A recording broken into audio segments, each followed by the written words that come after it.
Chapter 11:22. Since all of you have said so, then the joining fee is settled. From now on, this restaurant will be charged at 1,500 taels of gold. I'm only talking about the joining fee for one restaurant. No matter how many years you stay, I won't charge you a single coin. Hearing this, their eyes lit up. Previously, they thought that 1,500 taels of gold a year was a little too little. They had also inquired about the braised meat. If every shop did not accept food and changed to a cashier, they could earn at least 100 taels of silver a day. This was already considered the least. Under normal circumstances, if they took over the hotel, they would directly renovate it and only open it to the wealthy merchants and officials of the imperial court. Then they would earn more and not less. At this moment, hearing Zhang Feng's words, they really felt that Zhang Feng was really ignorant and inexperienced. They even felt that the money was too little. Ouyang Kai sighed, patted Zhang Feng's shoulder and said, "Good brother, don't worry. We brothers know that you are helping us, so don't worry about this matter. This 1,500 taels of gold is only a deposit, I can guarantee it. At worst, we will write a contract for you later. The 1,500 taels of gold can only be considered as a deposit. When the time comes, we will divide the money into 3 portions, a total of 7,500 taels of gold for the first 2 portions of the year. If you are a brother, you must not refuse, otherwise we will feel guilty even in our dreams." What else could Zhang Feng say? He didn't think so much at first. How could he have been so muddle-headed as to allow this group of rich people to raise his price to 7,500 taels of silver? Motherf ***. He had seen people who gave him money, but this was the first time he saw people rushing to give him money. How could he refuse? Zhang Feng cupped his hands in front of his chest and excitedly bowed to them again. Then he sighed and said, "Well, since the joining fee is settled, let's not talk about it anymore. Let's talk about the next thing." But at this moment He Zhongjing and Lord He said, "Brother Zhang Feng, since the joining fee has been settled, can we change the name of the restaurant? After all, this is our restaurant. If we still use the name of Chang and University, isn't it a little bit?" Only then did Zhang Feng understand. He asked, "Aren't the names of the shops chosen by my brothers? Since we are all from big families. But for the sake of distinguishing, I have a suggestion. That is, each family can only use the same name. For example, Brother Ouyang, you can use Ouyang Family Hotel. What do you think? But the place of signature must be Chang and Hotel Branch. What do you think?" Well, after pondering for a while, they gritted their teeth and said, "Brother, since you are so generous, let's make a small request. We will agree." After this matter was settled, Zhang Feng drank 2 glasses of wine with them as a celebration. Then he said, "Just now this kid said that this braising material is the secret of our Zhang family. Based on this, you should have seen it a few days ago. My fiancé has been following me, so we know about this. Brother, you don't have to say any more. We understand, we all understand. Brother, how about this?" He Zhongjing he pondered for a while, then said with a solemn expression, "Since this is your secret, we won't force you. You name a price, and as long as it's on time, it will be given to us to provide for our daily consumption. What do you think?" They had long been familiar with the business model of Chang and Hotel. Every day the braising material of Chang and Hotel was brought down from Shao Mountain. Therefore, although they wanted this recipe very much, they also knew that since Zhang Feng had mentioned his fiancée, it was tantamount to cutting off their thoughts. However, just when they had lost hope, Zhang Feng said, "Brothers, since we are doing business openly, I can give you some of the recipes. However, brother, please allow me to take the most important thing. After all, I don't know how many stores I will open as a brother, and I don't know how many stores I will open in a month. If all the materials are sent out through my academy, it will be inappropriate. Then my academy will directly close down." When they heard this, they looked at each other and laughed. After laughing, Zhang Feng pushed a small booklet on the table and said, "In this booklet is the recipe for my braising ingredients. However, the ingredients for these recipes still need to be found by brothers. I'm only responsible for the most important thing. If you need it, bring the document and directly go to my food factory at the foot of the mountain. Take out the proof and hand in the money you win to receive it. How about it? How about this? I will charge you 10 copper coins for a portion of braising material. What do you think?" Chapter 11:23. 10 copper coins? Everyone couldn't help but be shocked. What was this amount of money to them? Even if it fell to the ground, they wouldn't bother to pick it up. Zhang Feng actually sold this braised food to them for 10 copper coins. What was the difference between that and giving it away? Furthermore, it was a recipe that had been passed down in their family for hundreds of years. Zhang Feng belonged to the Fenghuang Ridge in Yangzhou. Furthermore, they had been to Fenghuang Ridge before and even brought back Zhang Feng's portrait for comparison. When the people there saw Zhang Feng's portrait, they couldn't help but sigh. They all said that the Zhang family actually had descendants. Wait a minute. The tragedy of the Zhang family couldn't be faked. If only a few families said so, they suspected that it was a trap set up by Zhang Feng. However, they had traveled to almost every corner of Phoenix Ridge, from children to teenagers. Even the elderly, who were 70 or 80 years old, could recognize the portrait at first glance. Unless they had lived together for a long time, it was impossible for them to remember it so clearly. However, after experiencing all this, he was actually so generous as to use 10 copper coins to sell this recipe at such a cheap price. What was the difference between this and giving it away for free? They couldn't help but thank Zhang Feng again from the bottom of their hearts. Then they discussed the details of their cooperation once again. They sat for a full 6 hours. Just as the oil lamps were about to be lit, Ouyang Kai's people left in satisfaction. Looking at their departing backs, Zhang Feng's smiling eyes flashed with a hint of coldness. However, at this moment He Zhongjing, who had already left, hurriedly returned. He looked at Zhang Feng and slapped his forehead, saying, "Ayaya, I almost delayed something important. Isn't this the Mid-Autumn Poetry Meet on the 12th? Here is an invitation letter. I hope that Brother Zhang Feng will be magnanimous enough to forgive us. Due to procedural reasons, we forgot about the autumn harvest and only remembered about it now. Without this invitation letter announcing the Ministry of Rights and the Ministry of Personnel, we would not be able to enter that place." The corner of Zhang Feng's mouth twitched as he silently cursed the old fox. However, his expression was one of pleasant surprise as he received the invitation letter from He Zhongjing's hands. At this moment He Zhongjing said, "Brother, let's meet again 12 days later at Swallow Descent Restaurant?" Zhang Feng cupped his fists. "All right, let's meet again at Swallow Descent Restaurant 12 days later." 12 days? Since there were only 12 days left? Zhang Feng sighed as he watched them leave. Only then did he open the invitation in his hand. The invitation card detailed the things to take note of at the Mid-Autumn Festival Poetry Meet and other things. Looking at these things to take note of, Zhang Feng was also secretly preparing in his heart the things to take note of for this Mid-Autumn Festival Poetry Meet. If it was poetry, a center could easily come up with it. However, it seemed a little too monotonous. Football was even worse. As for morning exercises, to do it in the middle of the night? The light at night in the Tang Dynasty was not good. If he did that, it would simply be a disgrace. After thinking about it, Zhang Feng suddenly realized that he really did not have anything to take out.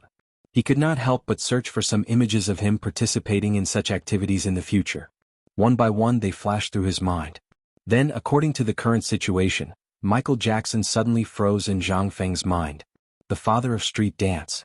If it was Class 1's dance, it would be at U Descent Restaurant, a place that specialized in such things. If Zhang Feng only found some girls there, it would only smear Zhang Feng's reputation. In the Tang Dynasty, except for the top few singers were all the lowest positions. They were things to please people and they were the lowest people. As for Jing Shu, her attainments in music had already reached the peak. If it were not for the difference between men and women, perhaps at this time, Jing Shu could really become a master in music. After Zhang Feng excluded the girls from the dance, Zhang Feng could not help but look at Idiot Wei, who was poking his head out of the door. These guys were obviously people with excessive energy. If they were coached, they should be able to complete some simple movements in 12 days. Street dance movements? The weather was getting colder and colder and the fog in the mountain was getting thicker and thicker. It was another morning and Shao Mountain was as mysterious as a fairy mountain hidden in the clouds. At this time the wake-up bell had been rung 3 times. Usually at this time the academy would have been overcrowded. The students had already gotten up and were in the courtyard in 2s and 3s, exercising their voices, reciting poems, or practicing the 5 animal frolics. However, since the appearance of morning exercises, all the students were most enthusiastic about basketball. At this time no one could be seen, but if one went to the basketball court in the sports field, one would definitely see it. However, it was a little strange recently. Perhaps due to the cold weather, only after the bell had rung 3 times for a long time could one faintly see students in 2s and 3s. They shrunk their necks and hurriedly walked to and fro in the academy. Some of them even had rice bowls under their armpits. They shrunk their necks and walked towards the canteen while reading a book. It was obvious that they no longer had the lively feeling from before. This was all caused by the cold weather. Chapter 11:24. The ringing of the bell was to inform everyone that it was time for breakfast and to herald the arrival of a new day. A moment later, The sound of reciting the 4 books and 5 classics could be heard in the square outside the first floor of the teaching building. The sound gradually grew louder and louder as more and more people gathered. Finally, it formed a wave of sound that reverberated throughout the entire Shao Mountain. Because of the sky, the morning exercises were delayed for more than 2 hours. When the sun slowly rose from the horizon, the bell for the morning exercises rang. Only then did the students gather in the center of the campus. At this moment, Zhang Feng slowly yawned, wrapped his robe tightly around him and crawled out of the room. Looking at the fog outside, Zhang Feng rubbed his sleepy eyes and slowly walked toward the teaching building. When Zhang Feng arrived, the 3 rounds of morning exercises had already ended. At this moment, Qian Wanli led the running team and slowly walked past Zhang Feng. The students hurriedly stood still and saluted Zhang Feng. Zhang Feng chuckled and waved at them. Then, when no one was paying attention, he called out to Qin Chumo and the others. When they saw Zhang Feng acting so sneakily, they thought that something big had happened and hurriedly followed Zhang Feng into the small wooden house. Once they entered the small wooden house, everyone felt a trace of warmth. Once they entered the small wooden house, Qin Chumo and the others returned to their natural instincts. They were either lying down or sitting on chairs, minding their own business as they searched for prey or wanted to discover some miracle from Zhang Feng.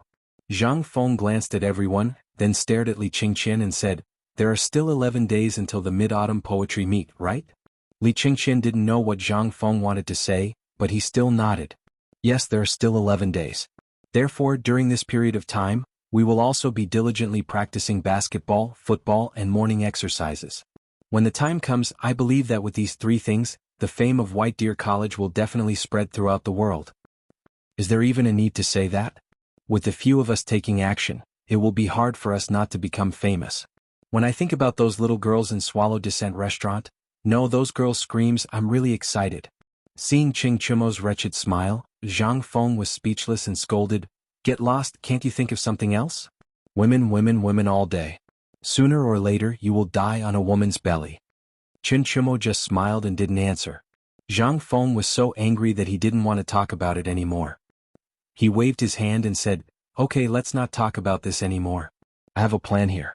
You can think about it and see if it works." The importance of the Mid-Autumn Poetry Meet to White Deer Academy was obvious to everyone. At this moment, Cheng Chumo had also retracted the mischievous smile on his face and sat obediently on a stool at the side. He crossed his legs and swung them with all his might. This made Li Qingqian want to rush up and beat him up, but Zhang Feng suddenly spoke. "You all spend all day at Swallow Descent restaurant. Do you all know how to dance?" Li Qingqian and the others' expressions instantly froze. We know a little." But Li Qingqian seemed to have thought of something and asked hesitantly, "Fengzi, what do you mean? I don't know what you were thinking all day. Could it be that you want to go to Swallow Descent restaurant? Basically, we all know a little about the things in Swallow Descent restaurant. Why are you asking this?" Li Qingqian had a bad premonition. Zhang Feng became spirited. He looked at Li Qingqian and asked, "Tell me, what do you all know? Is it a horse-riding dance or something? No, tell me, what kind of dance do you all know? Tell me, maybe we will know when the time comes." Hearing this, Li Qingqian and the others' expressions suddenly changed. "Dance? I am the crown prince and you want me to dance? And a man at that? If this was really done and it was spread back to the palace, someone would die." Li Qingqian didn't know what Zhang Feng meant. But since he had said this, he followed Zhang Feng's train of thought. But no matter how he thought about it, he still felt that it was somewhat inconceivable. He couldn't imagine what kind of terrifying disaster it would be if those coquettish songs changed their faces to his own people. Although the palace seemed calm, it was still turbulent. Everyone's eyes were on him. Because he was the crown prince, if he did anything wrong he would be bombarded by everyone. At this moment, this brat Zhang Feng wanted him to dance. Even if he died he couldn't lose face. However, Li Qingqian wanted to know the meaning of this. After a fierce struggle in his heart, Li Qingqian said, "Yes." After struggling for a long time, he reluctantly said, "Tell me, what is the difference between this dance you speak of and the dances performed by those singers? If it is the kind of dance performed by singers, then if any man performs that kind of dance in public he will be chased out of the family, a scandal that will be laughed at for the rest of his life." Zhang Feng also knew what Li Qingqian meant. But he also had the impulse to slap him. His mouth was too fast. Damn it. He didn't think that there would be such an awkward silence. He smiled embarrassedly and said, "As brothers, how can I let you do such a thing? The dance I speak of is not the same as theirs. Let me ask you, do you want to learn it?" Do you want to amaze the world with a single brilliant feat? Just now it was just a joke. A joke is a joke. Just treat it as a joke. Chapter 11:25. Li Qingqian was speechless. He was almost scared to death by Zhang Feng. This kid actually said that it was just a joke? Li Qingqian became especially cautious. After thinking for a long time, he stared at Zhang Feng for a long time before saying, "Fengzi, you should know the significance of this mid-autumn poetry meet. We sincerely want to establish White Deer College. If a woman can't become a great scholar because of this, my brothers will feel uneasy for the rest of their lives." He didn't know what was wrong with Zhang Feng today. He thought that Zhang Feng was testing him. But how was Zhang Feng testing him? Zhang Feng immediately interrupted Li Qingqian's cliché and said, "I didn't expect you to be so unyielding in the past. Alright, since that's the case, I'll teach you this dance. But don't worry, the dance I'm talking about is different from the dances you know of. It's more powerful and domineering. It shows the might and majesty of a man. I can guarantee that as long as you dance like this in Yanlai restaurant, not to mention Chang'an City, even the Tang Dynasty won't be able to hold your reputation. No matter where you go, you won't lack girls. I, Zhang Feng, can guarantee it with my head." Cheng Chimo's eyes turned red when he heard the word girls. He jumped up from the stool and walked quickly to Zhang Feng. He stared at Zhang Feng with a burning gaze and asked, "Is what you said true?" At the same time, a morning class was going on in the military camp. The morning class was actually very simple. They followed the military training method and tossed and turned on the horizontal bar, the parallel bar, and the wooden horse. Then they had to climb over the net, rope, and obstacle course. However, just as everything was going smoothly, there was a sudden commotion. A moment later, a military officer suddenly appeared in front of Yu Qigong's tent. He hurriedly woke Yu Qigong up. Yu Qigong wanted to slap the person away, but the person seemed to be prepared. When Yu Qigong's palm came, the person quickly dodged and said, "General, something bad has happened. Niu Jinhu is in trouble." At this moment, Yu Qigong, who was a little sleepy, heard the words Niu Jinhu, and his drowsiness instantly disappeared. He hurriedly opened his eyes wide and asked, "What happened?" "Niu Jinhu's training was going smoothly today, but I don't know what happened to him. He suddenly broke his leg," the commandant said in a frightened voice. "Buzz." Yu Qigong felt as if he had been struck by lightning. He grabbed the collar of the commandant's armor and asked murderously, "What did you say?" The military officer was already trembling in fear from Yu Qigong's murderous aura. However, he gritted his teeth and hurriedly said, "Niu Jinhu broke his leg this morning. He fell down when he was climbing over the net and broke his leg. His leg is broken."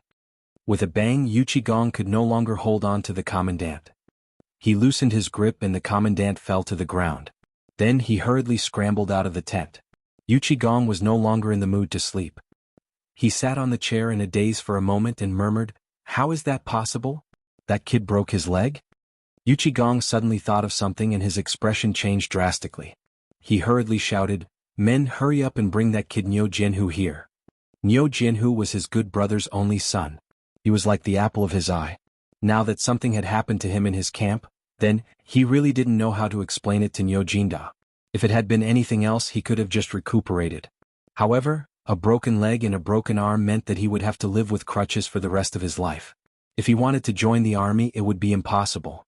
After a while, the doctor in the army carried the pale Niu Jinhu into the tent. When Yu Qigong saw Niu Jinhu's face, his heart suddenly changed. He grabbed the doctor and asked, "What the hell is going on? What happened to Niu Jinhu's leg?" How could Lang Zhong not know the relationship between Yu Qigong and Niu Jinda? How could he not know whose son Niu Jinhu was? Although he was afraid at this time, he still said with a bitter face, replying to the general, "Niu Jinhu, he may not be able to keep his leg." After receiving another confirmation, Yu Qigong's face instantly turned pale. This old brother of his had been on the battlefield all his life and only had Niu Jinhu as his precious treasure. In this era, breaking a leg, especially for someone who was born in the military, was tantamount to a death sentence. For the incomparably arrogant Niu Jinda, it was simply a disaster. Moreover, Niu Jinhu had only one son in the Niu family. At this time, Niu Jinhu had not yet married and had children. He had not yet left a seed for the Niu family. If such a thing happened at this time, who would be willing to marry him? Yu Qigong's chaotic thoughts flashed through his mind, and then he hurriedly asked, "Lao Tzu asks you, can Niu Jinhu's leg be saved?" Chapter 11:26. In an instant, Yu Qigong's face was filled with sorrow. The lieutenant wanted to comfort him, but when he saw his bloodshot eyes, he retreated. At this moment, Nyo Jinhu was casually holding back his tears and pain. He grinned and said, "Uncle Yuchi, this is a small matter. It's fine. Don't, shut the F***ck up, Lao Tzu." Yuchi Gong roared angrily and slumped on the stool like a deflated balloon. He stared at Nyo Jinhu, who was lying on the soft couch, and his leg, which was dangling at the side without any feeling. His face was extremely pale. He didn't know how to face his old friend. A living person had been placed in his hands, but if old Nyo returned from Lantian and wanted to see the results of his son's training, what should he say? Should he just pat old Nyo on the shoulder and say that his son was dispirited? Or, after letting his imagination run wild, Yuchi Gong rubbed his face hard and asked the physician weakly, "Let me ask you, is there still hope?" Silence. Dead silence. At this moment, no one dared to speak because no one knew if Nyo Jinhu's leg could be saved. The result was obvious, but no one dared to say it. At that time, everyone had seen it with their own eyes. When Nyo Jinhu was climbing over the net rope wall, his ankle was caught by the net rope. Just as he was about to climb over the railing, everyone heard a cracking sound. Then they saw a bone sticking out of Nyo Jinhu's leg. If it could be reattached, then it would be a miracle. With a bitter expression, the military doctor lifted Nyo Jinhu's armor skirt and removed his boots. At this moment, Yuchi Gong discovered that the gap between the skirt and the armor had long been dyed red with blood. Even the underwear was stuck to the blood. A section of shining white bone shards dazzled Yuchi Gong's eyes, causing him to feel pain. At this moment, Yuchi Gong was in despair. If there was still hope, it would only be saved by a god. When he thought of that, Yuchi Gong suddenly thought of someone. That's right, he thought of Zhang Feng. However, when Yuchi Gong stood up and was about to walk out excitedly, he was stunned when he reached the entrance of the tent. After a deep sigh, he returned to the tent. Just now, the military doctor's action of tearing his trousers seemed to have affected his wound. At this moment, Nyo Jinhu's face was pale and he had fainted. Because of the operation just now, the blood on Nyo Jinhu's leg was gushing out even more violently. The military doctor had a panicked expression as he hurriedly ordered a few people to pick up some quicklime and other things that the military used to stop bleeding. Nyo Jinhu's bleeding seemed to be making a final struggle. Seeing this, Yuchi Gong could no longer sit still. He tore off his armor and rushed out of the camp. The army camp was not far from White Deer Plains. However, when Yuchi Gong left the military camp and looked in the direction of White Deer College, he was slightly stunned. He didn't know what to say. What if even Zhang Feng and Dr. Sun couldn't do anything? At this moment, Zhang Feng and Dr. Sun were Yuchi Gong's last hope. If these two people couldn't do anything, then who else in the world could save Nyo Jinhu? If he didn't save Nyo Jinhu would definitely use up his last bit of life force in less than 3 days. Thinking of this, Yuchi Gong didn't hesitate anymore. He fiercely kicked the warhorse beneath him. The warhorse neighed in pain and madly galloped in the direction of White Deer College. At this moment, everything on the mountain was proceeding in an orderly manner. Those who were studying, and those who were doing other things were doing other things. It was rare for Zhang Feng to have some free time. He basked in the warmth of the sun and instructed Ching Chumo and the others in their clumsy street dance moves. He would stand up from time to time and teach them. However, because Ching Chumo and the others were too stupid, and because they were acting like young girls, they became shy. Zhang Feng was so angry that he simply brought the others along. At this moment, Zhang Feng faintly heard the sound of hurried horse hooves. His heart trembled and he was surprised. He thought that it was Ouyang Kai and the others returning. However, in the blink of an eye, he saw the answer. He saw Yuchi Gong appear at the entrance of the college with a pale face. Zhang Feng was shocked when he saw this. Old Yu's condition wasn't right this time. Every time he saw Yuchi Gong, he was always in a good mood. He had never seen him like this before. The people around him also saw the expression on Yuchi Gong's face, and they were all shocked. Zhang Feng hurriedly instructed everyone to continue practicing, and then hurriedly caught up. Yuchi Gong looked at Zhang Feng and then at Li Qingqian and the others. He sighed and said in a muffled voice, "Let's talk inside." Then he plunged into Zhang Feng's small wooden house without looking back. When he entered, Zhang Feng wanted to say something. However, with his sharp senses, he actually noticed that there were a few drops of blood on Yuchi Gong's face. Although the blood had already coagulated, when combined with Yuchi Gong's current complexion, Zhang Feng couldn't help but be shocked. He hurriedly asked, "Old Yu, what happened?" Yuchi Gong looked at Zhang Feng. He wanted to say something but stopped. After looking at him for more than 10 breaths, he sighed heavily. His mouth opened for a long time before he finally squeezed out a few words. I'm fine, but I'm afraid Xiao Hu won't live for long. Chapter 11:27. Hearing this, Zhang Feng's face suddenly changed. He asked, what happened? Wasn't he training at the foot of the mountain? How did this happen? Tell me what exactly happened. Yu Qigong didn't know how to tell Zhang Feng at this time, and he didn't know if it would be useful. He opened his mouth and finally said, everything was fine, but I don't know what happened today. I heard that when Xiaonyo was training he seemed to be climbing the god's net wall or something. One of his legs got stuck on it and in the end it broke. Hearing this, Zhang Feng was shocked and hurriedly asked again, who did you hear this from? I saw it with my own eyes. Yu Qigong seemed to use the last of his strength to say this. His lowered eyes flashed with tears as if he was thinking of Niu Jinda, who had gone through fire and water with him. He could understand the scene after seeing his son's miserable state. Zhang Feng was anxious. He grabbed Yu Qigong's shoulder and shook him hard. However, Yu Qigong was like an iron tower. No matter how hard Zhang Feng shook him, he didn't move an inch. Zhang Feng was so angry that he pounded on his chest and shouted, tell me what happened to him. Even if his leg was broken, how broken is his leg? If it's just a little bit, I can fix it right now. Fix it? Ah. Yu Qigong laughed bitterly and said, even the bone stubble is out. Even if there are elixirs or gods, I'm afraid there's no way to fix it. Yu Qigong looked at Zhang Feng unwillingly, but suddenly a glimmer of hope burst out from his desperate eyes. He asked, Fengzi, you just said you have a way? Do you have a way? You know Xiaonyo's situation. He's the only child in his life. What? Do you have a way? I owe you my life. How about it? Seeing that Zhang Feng didn't say anything, Yu Qigong's eyes reddened. Take it that I owed you am begging you. Tell me you have the most ideas. Help me think of a solution. I really don't have the face to face old Niu. What are you talking about? Of course I have a way. If nothing goes wrong, not only will Xiao Hu not die, he will be a good man again in 2 months. Do you believe me? Yu Qigong was slightly taken aback when he heard this. A glimmer of hope flashed through his eyes as he looked at Zhang Feng, but he immediately laughed bitterly and shook his head. When Zhang Feng saw that Yu Qigong did not believe him, he hurriedly rummaged through the first aid kit in the house. At the same time, he went into the bedroom and took out the last half jar of alcohol from under the bed. This was the last half jar, but at this time, in order to set Niu Xiaohu's bones, Zhang Feng did not care much and took it all out. Seeing Zhang Feng like this, Yu Qigong was slightly taken aback. A look of surprise flashed through his eyes as he asked, Fengzi, can you really save him? Zhang Feng glared at Yu Qigong. Get out of the way. When have I ever lied to you? If I say he won't die, he won't die. Get out of the way. Don't block me from saving him. After hearing this, Yu Qigong ran behind Zhang Feng with a whoosh and looked at Zhang Feng without blinking. Zhang Feng went out and saw that Yu Qigong was still like this. He sighed and hurried to the mountain gate. As he ran, he shouted, quickly go and get Dr. Sunday. Ask him to come down the mountain with me immediately. Although Zhang Feng did not know the situation at this time, if it was just a broken leg, Zhang Feng was really confident that he could set it back. However, he still needed a person, and that was Sun Simiao. After all, he was not a serious medical student.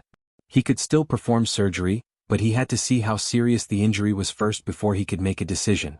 Moreover, if Sun Simiao followed him, his reputation as a miracle doctor was not just for show. At least he still had to rely on Sun Simiao to seal the blood vessels and so on. How could he, a dabbler, know these things? Seeing Zhang Feng running down the mountain in a hurry, Yu Qigong came back to his senses. He wiped the tears from the corner of his eyes and glared at Li Qingqian, who was stunned in place. Li Qingqian only came to his senses at this time and hurried to the small bamboo house where Sun Simiao lived. Originally, Qing Chumo and the others wanted to go down the mountain to see who was and what happened. However, when they saw Yu Qigong's expression, they retreated in fear and continued to practice and dance. Yu Qigong quickly followed Zhang Feng. Although he was worried about this matter, he was more worried that this brat would charge into the military camp head-on. If that happened, he would not even know how he would die. As for Sun Simiao, he naturally knew the pros and cons of this matter and knew where to find him, so he did not need to worry too much. Yu Qigong rode his horse and caught up with Zhang Feng, who was sitting on a pole. He reached out his hand and gestured for Zhang Feng to get on the horse.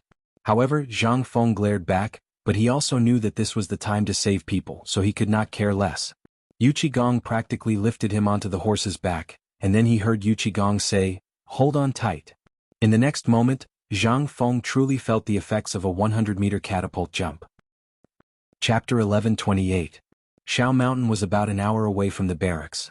However, due to his eagerness to save Niu Xiaohu, coupled with Yu Qigong's valiant horsemanship, his unusually cold expression, and the fact that Zhang Feng was sitting behind the horse, the crowd from afar consciously opened up a path for them.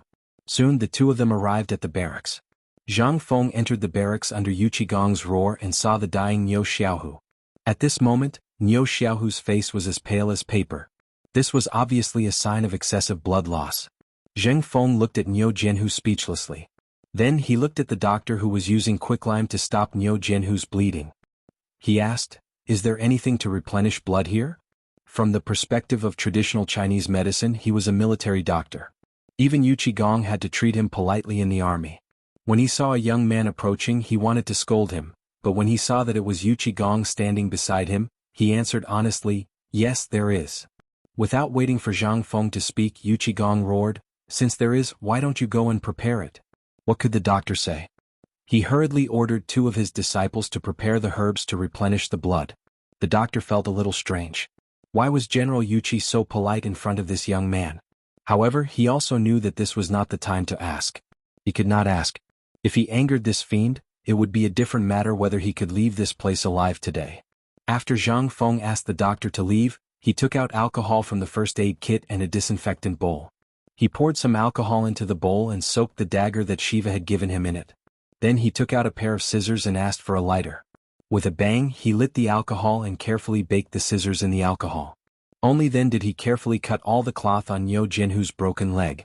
Even though Zhang Feng was already mentally prepared, he still could not help but feel nauseous when he saw Niu Jianhu's miserable state. He could not help but feel nauseous. His face turned pale. At least 3 centimeters of the bone stubble was exposed. The fracture was still fine. There were no fragments or mud. However, the blood on the wound had already soaked the bed and soft mattress under Niu Jianhu's body. The blood had already flowed down the soft mattress and into the yellow soil on the ground. At this moment, the soft mattress had become muddy. The tent was filled with a pungent smell of blood. Zhang Feng could not care less. He knelt in the pool of blood as if he was making an extremely exquisite piece of art. He used a pair of small scissors that no one had ever seen before to slowly clean the leg hair and dried blood scabs on Niu Jianhu's leg. His other hand held an iron clamp with a ball of cotton. From time to time, he would dip the cotton into the bowl filled with the smell of alcohol and wipe it. This continued for a very long time. It was only when all the dirt on Niu Jianhu's right leg had been cleaned that Zhang Feng noticed his wound. Liu Jianhu's wound was obviously caused by a rapid fracture when he leaned back. This kind of wound was very difficult to treat and required surgery. On the way here, Zhang Feng had thought a lot. If the bone was broken but did not pierce through the flesh, then it would be fine. He only needed to make a plaster splint and lie down for 2 months to recover. However, at this moment this was a little uncertain. After all, just as he had thought earlier, he was not a serious doctor. He was only a dabbler and only knew a little about physiology. At this moment he could not care about anything else. After all, Niu Jianhu's leg was still bleeding. This was the most fatal point. If the blood loss was serious, even if his leg was reconnected, this kid would not be able to keep his life. At this moment, Li Qingqian hurried into the tent with Sun Simiao. As soon as they entered, Sun Simiao hurriedly put down the medicine box in his hand and squatted beside Zhang Feng. He looked at Niu Jianhu's leg and then looked at Zhang Feng. He asked, "Do you think he can still be saved?" Zhang Feng nodded heavily. "I'm going to reconnect his bones." As soon as these words came out, everyone present was greatly shocked. Reconnect bones. This kid actually said that he was going to reconnect Commandant Niu's bones? They had only heard of Guan Yunchang, the divine Dr. Bianc, who had scraped his bones to treat his injuries. However, they had never heard of anyone who could connect bones in such a manner. Everyone knew that if one wanted to connect bones, one would have to cut open the flesh. Sun Simiao opened his mouth to ask, but in the end he did not ask anything. He only asked, "Are you confident?" How confident was he? Zhang Feng did not answer Sun Simiao's question. Instead he asked, "Can you help him stop the bleeding?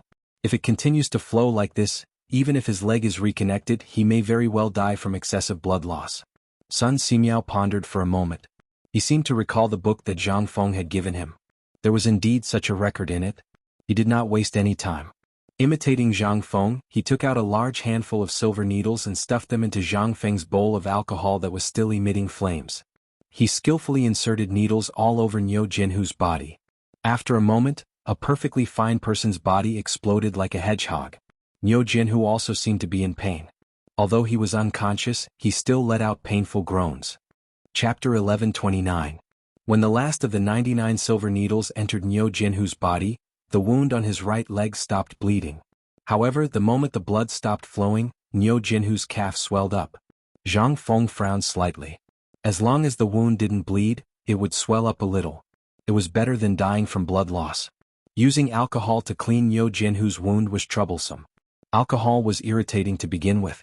If Niu Jinhu woke up from the pain, he would be in big trouble if he couldn't hold on. After thinking about it, Zhang Feng decided to use a small cotton ball to clean up the wound bit by bit. It took more than 2 hours. After cleaning up, Zhang Feng took the gauze soaked in alcohol and roughly bandaged the wound to prevent it from getting infected. After that, Zhang Feng drove everyone out of the tent. He took Yuqi Gong and Sun Simiao to the entrance of the military camp and squatted in a corner. Zhang Feng thought about something as he smoked. Sun Simiao couldn't figure out what Zhang Feng wanted to do. He hurriedly asked, "Kid, why are you squatting here?" Zhang Feng didn't say anything. He just thought about something quietly. Sun Simiao didn't want to disturb Zhang Feng, so he just sat there with him. After a while, Zhang Feng threw away the cigarette in his hand and asked, "Old Niu, do you have any lambs or calves in the military camp?" Zhang Feng didn't know how old you got into the military camp. Yuqi Gong nodded seriously and asked doubtfully, "We have cows and lambs, even calves and mules. What do you need them for?" Although he wanted to ask when Zhang Feng would start saving people, he didn't dare to ask. Zhang Feng was too lazy to explain. He just waved his hand and hurried him to prepare. "You'll find out later. You just need to find me a sheep. It's best if it has a broken leg recently." Yuqi Gong seemed to have understood something. There weren't any broken legs in the army, but there would be soon. Only after Yuqi Gong left did Sun Simiao come to a realization. "Don't tell me this is the first time you've done it?" Zhang Feng nodded speechlessly. "You've seen it for yourself. Although I know a lot, I only know a little about a lot of things. Especially when it comes to military medicine, I still have to rely on you to operate it. Although I can talk a little, I really can't do it if I really have to do it." Sun Simiao was a little speechless. Was this kid really treating people like a dead horse? But at this moment he also knew that even if he came, there was nothing he could do about Niu Jinhu's leg injury. Since this kid said so, he should have a certain degree of confidence. After all, this kid never did things that he was not sure of. Moreover, he had a very good relationship with Niu Jingdao. If Niu Jinhu died in his hands, then this kid would probably live in guilt for the rest of his life. After a while, Yuqi Gong found 2 young soldiers to carry a mule with a broken leg. He came forward and asked, "Fengzi, do you think this will work?" Zhang Feng looked at the mule that was tied up and then looked at the mule's leg.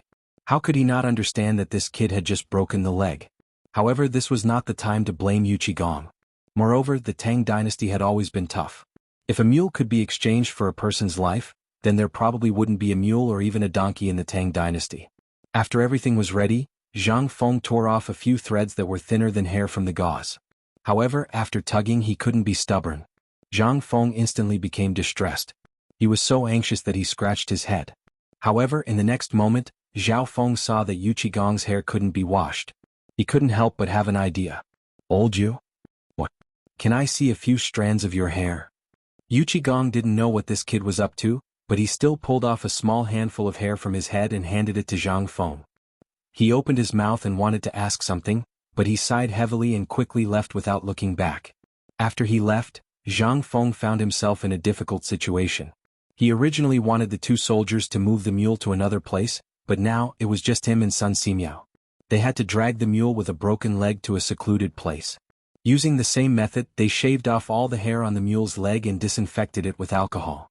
However, the mule was tossed around until it cried out a few times. Before it could do anything, a young soldier punched the mule in the face. The mule fainted from the pain once again. The young soldier chuckled and signaled Zhang Feng to continue. However, Sun Simiao was also staring at Zhang Feng. Seeing Zhang Feng like this, he couldn't help but be shocked and asked, "What are you doing?" Chapter 11:30. Zhang Feng didn't say anything. He soaked an embroidery needle in the water and stirred it 3 times over the fire. Then he put on a strand of hair and got to work. First, he slowly sewed up the torn flesh. After a while, Zhang Feng took out the dagger that was soaked in alcohol for a long time and was studded with gems. He gently separated the flesh from the mule's leg in a straight line, revealing the deep white bone inside. He cleaned up the residue on the bone, then pulled the flesh apart and carefully joined the bone back together. This was a physical task. Even though it was such a simple action, it still took about half an hour. By the time he finished sewing up the wound, he had already wasted 2 hours. Sun Simiao looked thoughtfully at Zhang Feng as he finished sewing up the last thread. At this moment he suddenly realized. Are you going to use this method? Are you going to reconnect that brat's leg? Zhang Feng wiped the sweat off his forehead and panted, It's not me, it's you. At Taiji Palace, Li Shimin had just finished his morning court session and hurried to the imperial study. The moment he entered the imperial study, he saw a young general kneeling in the middle of the hall. Li Shimin asked the moment he entered the imperial study, What's going on? Did something happen in the military camp? When the young general heard this, he hurriedly rushed over and kowtowed twice. Only then did he tell Li Shimin about the injury of the ox's leg. When Li Shimin heard this, his expression suddenly changed. His hands trembled as he lit a cigarette and walked around the imperial study twice. However, he seemed to have thought of something. He hurriedly asked, Did anyone go to find Sun Simiao? Also, what did Great Dr. Sun say? Although he already knew the consequences of a broken leg, he still asked with hope. Your Majesty, the general has personally gone up the mountain to find Great Dr. Sunday. Great Dr. Sun should have already gone to the military camp. Li Shimin was slightly comforted when he heard this. However, the young general continued, However, I heard that the general didn't go up the mountain to find Great Dr. Sunday. He seemed to have gone to find the dean of White Deer College. Ah! Li Shimin was stunned. Find this brat? Why did he look for him? She was not a doctor, but suddenly you seem to think of Zhang Feng. Previously, he had kept a jar of something called alcohol like a treasure, and he had also heard this kid bragging about medicine and so on. At this moment, a thought flashed through his mind, but he didn't know if this kid could save Niu Jinhu's leg. After all, this was an ancient and unchanging truth that everyone knew. Broken legs were basically one of the top 10 terminal diseases. Once a leg was broken, it was very likely that the person would become a cripple. If he used crutches, he could still walk 2 steps. However, the news that Li Shimin received was indeed that Niu Jinhu's bones were already exposed. How could it be reattached? Even if Hua Tuo was still alive, he probably wouldn't be able to do anything. In the end, Li Shimin placed his hopes on Zhang Feng, who had been creating miracles for him. After thinking for a while, Li Shimin waved his hand and said, Quickly send a message to the Imperial Physician Institute. Tell them to go to the barracks immediately. Whoever can help Niu Jinhu connect his bones will be rewarded with 10,000 taels of silver. On the other side, on an official road not far from Shao Mountain, Niu Jinda led his men and rushed unhurriedly in the direction of Chang'an. The mysterious person who had sneaked into Lantian County had been surrounded by him, Li Shaogong, and the others in the depths of Air Pai Gully in the newly dug mine. However, just as Yu Qigong was about to go forward and conduct the final search, he suddenly received an order from the emperor to temporarily stop the capture. Seeing the mysterious person who was about to be caught escape right under his nose, Niu Jinda was so angry that he broke the mo knife in his hand with a punch.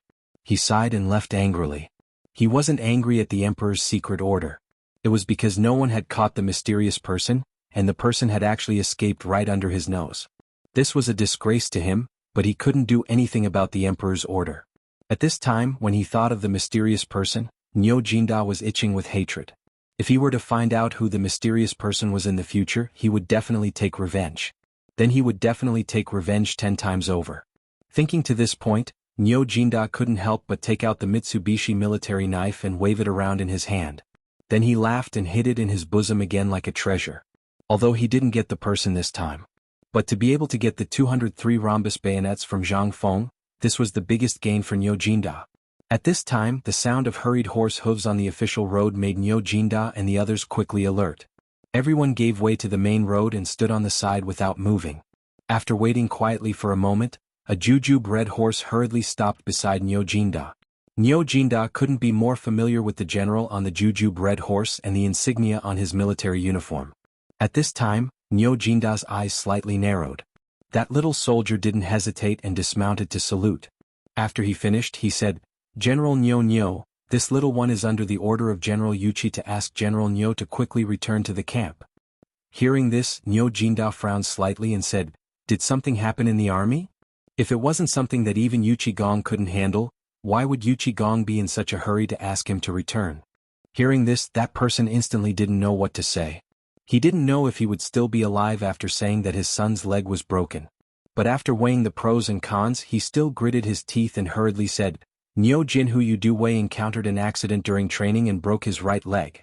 When Nyo Jinda heard this, he was instantly stunned. His subordinates' faces also changed greatly at this time. Instantly drawing the long knife at his waist, that little soldier thought to himself that as expected, he smiled bitterly and waited for the judgment of fate. At this time, when Nyo Jinda heard that his son's leg was broken, his entire person was in a state of confusion. Although the word, impossible, kept flashing in his mind, the other voice of his son's leg being broken kept ringing in his ears. After a moment, Lu Juanda angrily roared, Jia. Chapter 1131.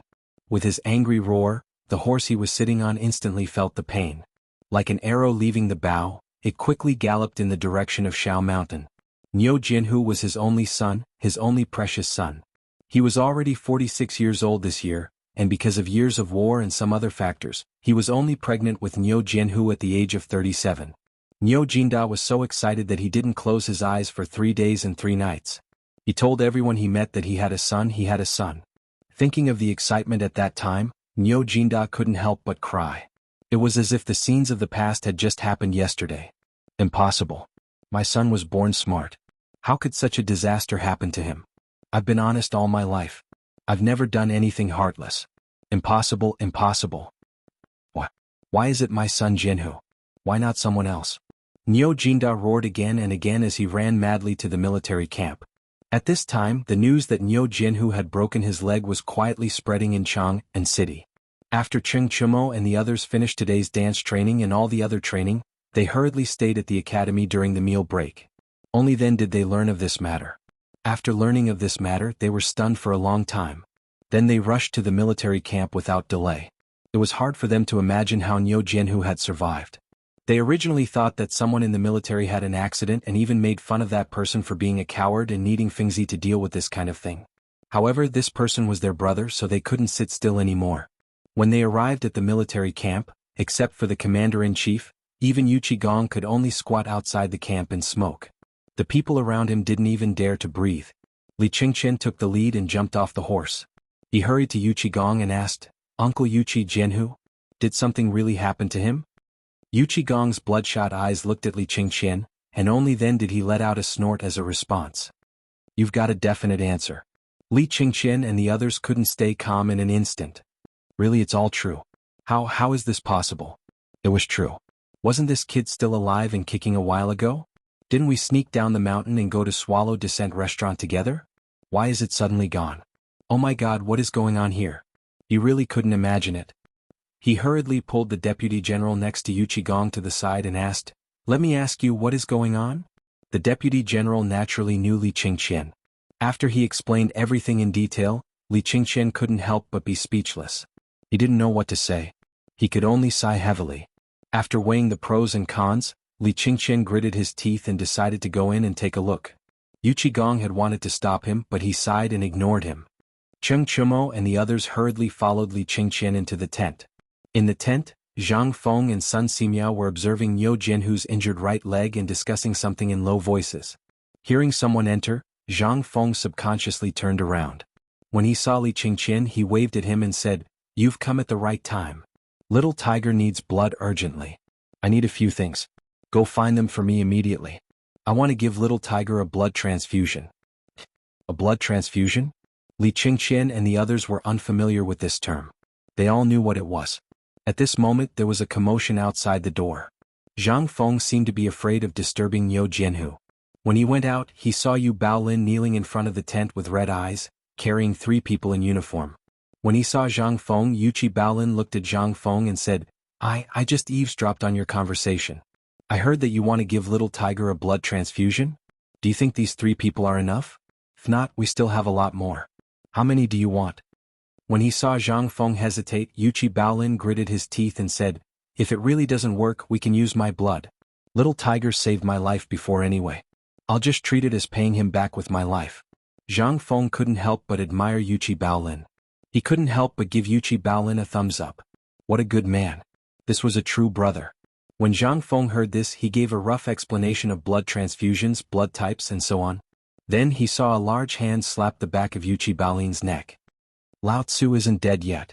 When will it be your turn? Yuchi Gong pushed Yuchi Baolin aside and stood in front of Zhang Feng. His eyes were red as he asked, Feng Zi, does it have to be our own blood or human blood? Yuchi Gong's killing intent seemed to be brewing. He seemed to be very emotional. Zhang Feng was a little speechless.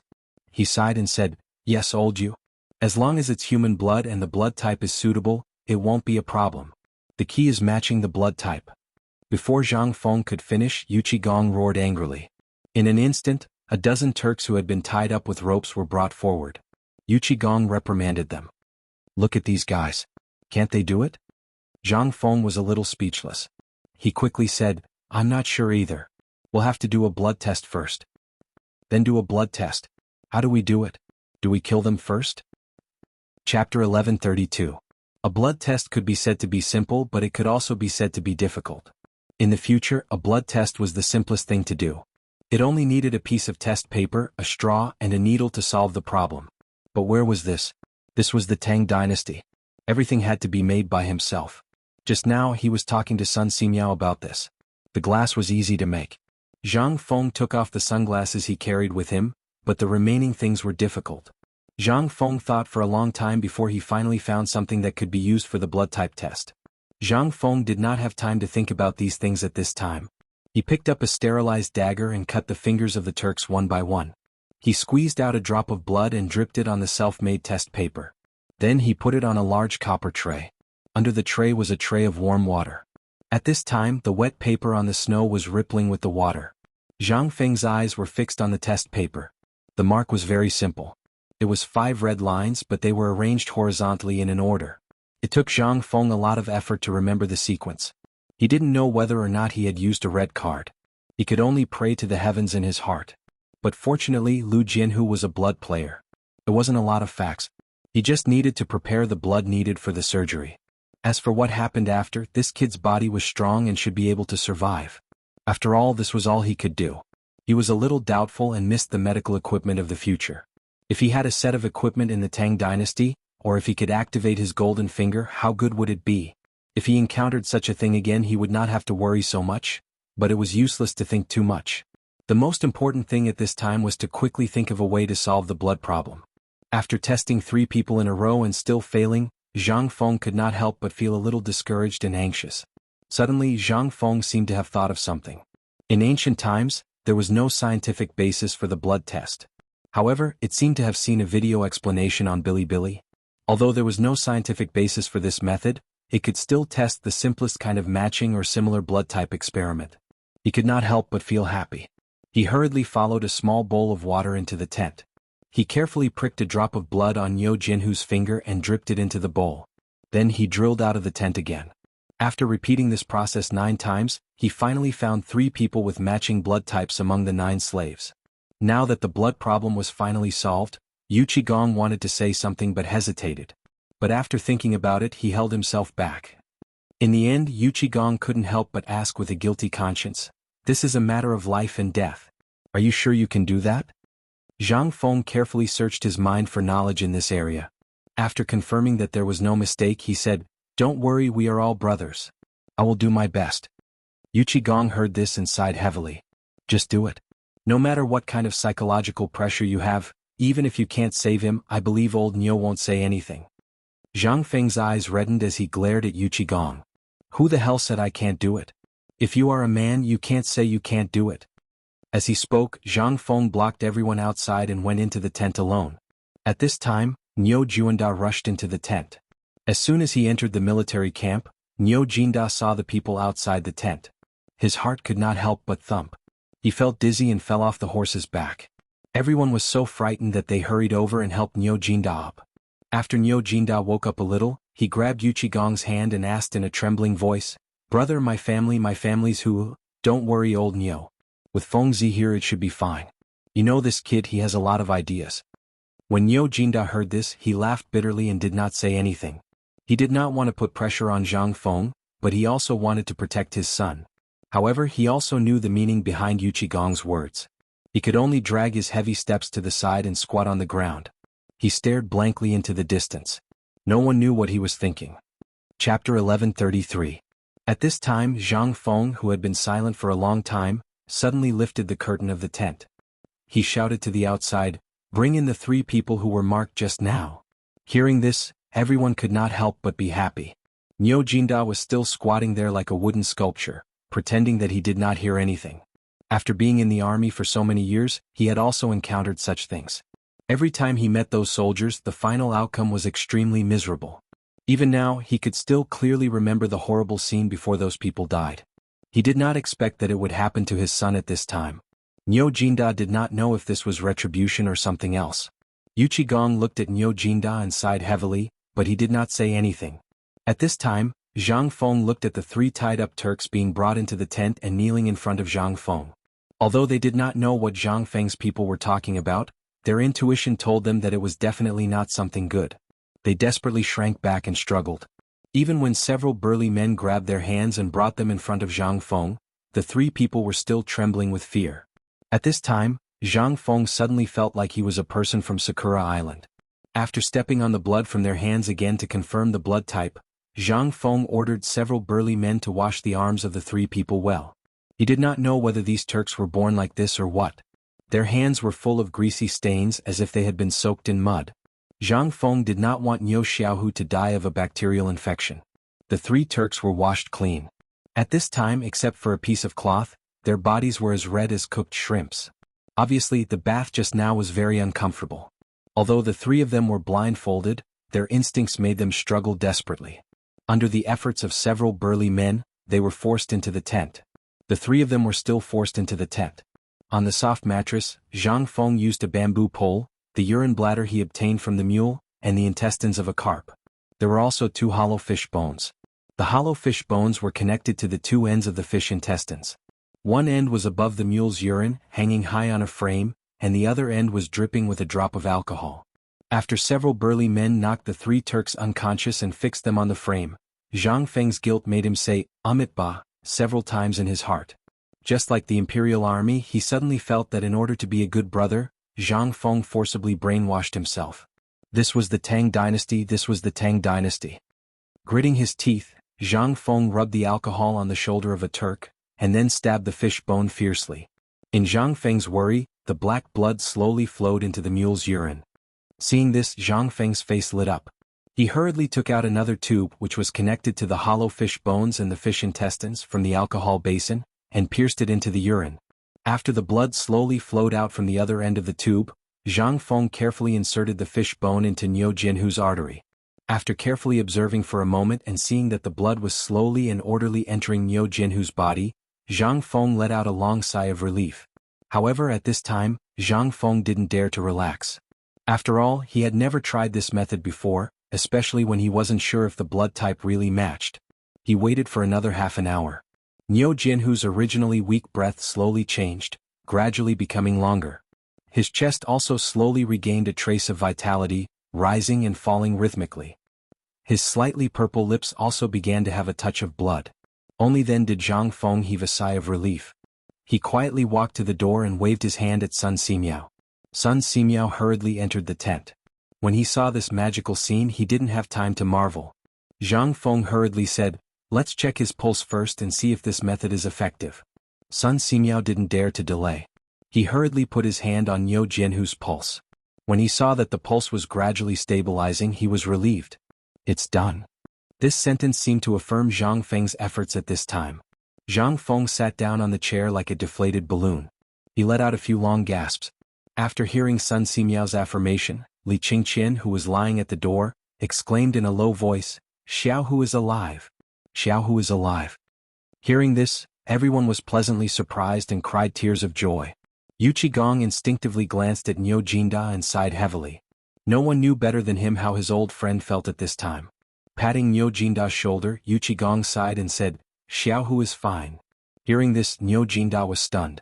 He wanted to refute, but when he opened his mouth, he didn't know what to say. He didn't even bother to take the cigarette. He hurriedly got up from the ground and rushed into the tent. He looked at the strangely shaped blood transfusion device. Then he looked at Niu Jinhu, who seemed to be sleeping soundly. Niu Jinda, who was like an iron tower, suddenly burst into tears. Chapter 1134. Zhang Feng was afraid that the agitated Niu Jinda would affect Niu Jinhu's recovery. She hurriedly pulled him back and motioned for him to calm down. However, who could endure this kind of thing? Niu Jinda suppressed the excitement in his heart and took a deep breath before asking in a low voice, "Fengzi, is Xiaohu really okay?" Zhang Feng nodded heavily and looked at Niu Jinhu. Under the first step, Xiaohu's life is saved. However, if he wants to recover his leg, he still needs a few days. At the very least, he needs to recover his lost qi and blood first. Let him recover some of his physical strength before he can undergo surgery. Surgery to set the bone. Niu Jinda didn't know what surgery was, but when he heard Zhang Feng's words, he knew that Niu Jinhu would definitely not die. Thus, he made a gesture to kneel down. Zhang Feng hurriedly hugged Niu Jinda tightly and said, "Old Niu, if you dare to kneel down, then our brotherhood will come to an end. I, Zhang Feng, will turn around and leave now. I will never acknowledge you as my brother again." When Niu Jinda heard this, he didn't know whether to kneel or stand. After pondering for a moment, he rubbed Zhang Feng's head. Although Zhang Feng hated it when others touched her head, she also understood how a father felt at this moment. Cough, cough, cough. At this moment, a sudden coughing sound caused everyone inside and outside the tent to hold their breaths. Zhang Feng, Sun Simiao, and the other three hurriedly looked at Niu Jinhu on the bed. Niu Jinhu had unknowingly opened his eyes. Although it was a little weak, Niu Jinhu still forced himself to stay awake. He looked at Zhang Feng with a bitter smile and said, "Fengzi, I'm useless. I've caused you trouble." Zhang Feng's eyes became hot. She patted Niu Jinhu's shoulder and said, "What nonsense are you talking about? You've already done enough. Don't think too much about it. Just focus on recuperating. In a few days I'll let you witness a miracle. Lao Tzu will let you climb back up just like how you fell." Niu Jinhu laughed bitterly when he heard this. He knew that he couldn't keep his leg. He thought that Zhang Feng was comforting him, so he nodded respectfully and agreed. Only then did Niu Jinhu look at Niu Jinda and call him father with a choked voice. Niu Jinda shuddered when he heard the word father. Although he tried to hold back his tears, his trembling body betrayed him. Niu Jinda sighed hoarsely. Niu Jinhu comforted him. "It's all my fault. I was careless. I hope father won't blame others. I didn't do well enough." I know. Just focus on recuperating.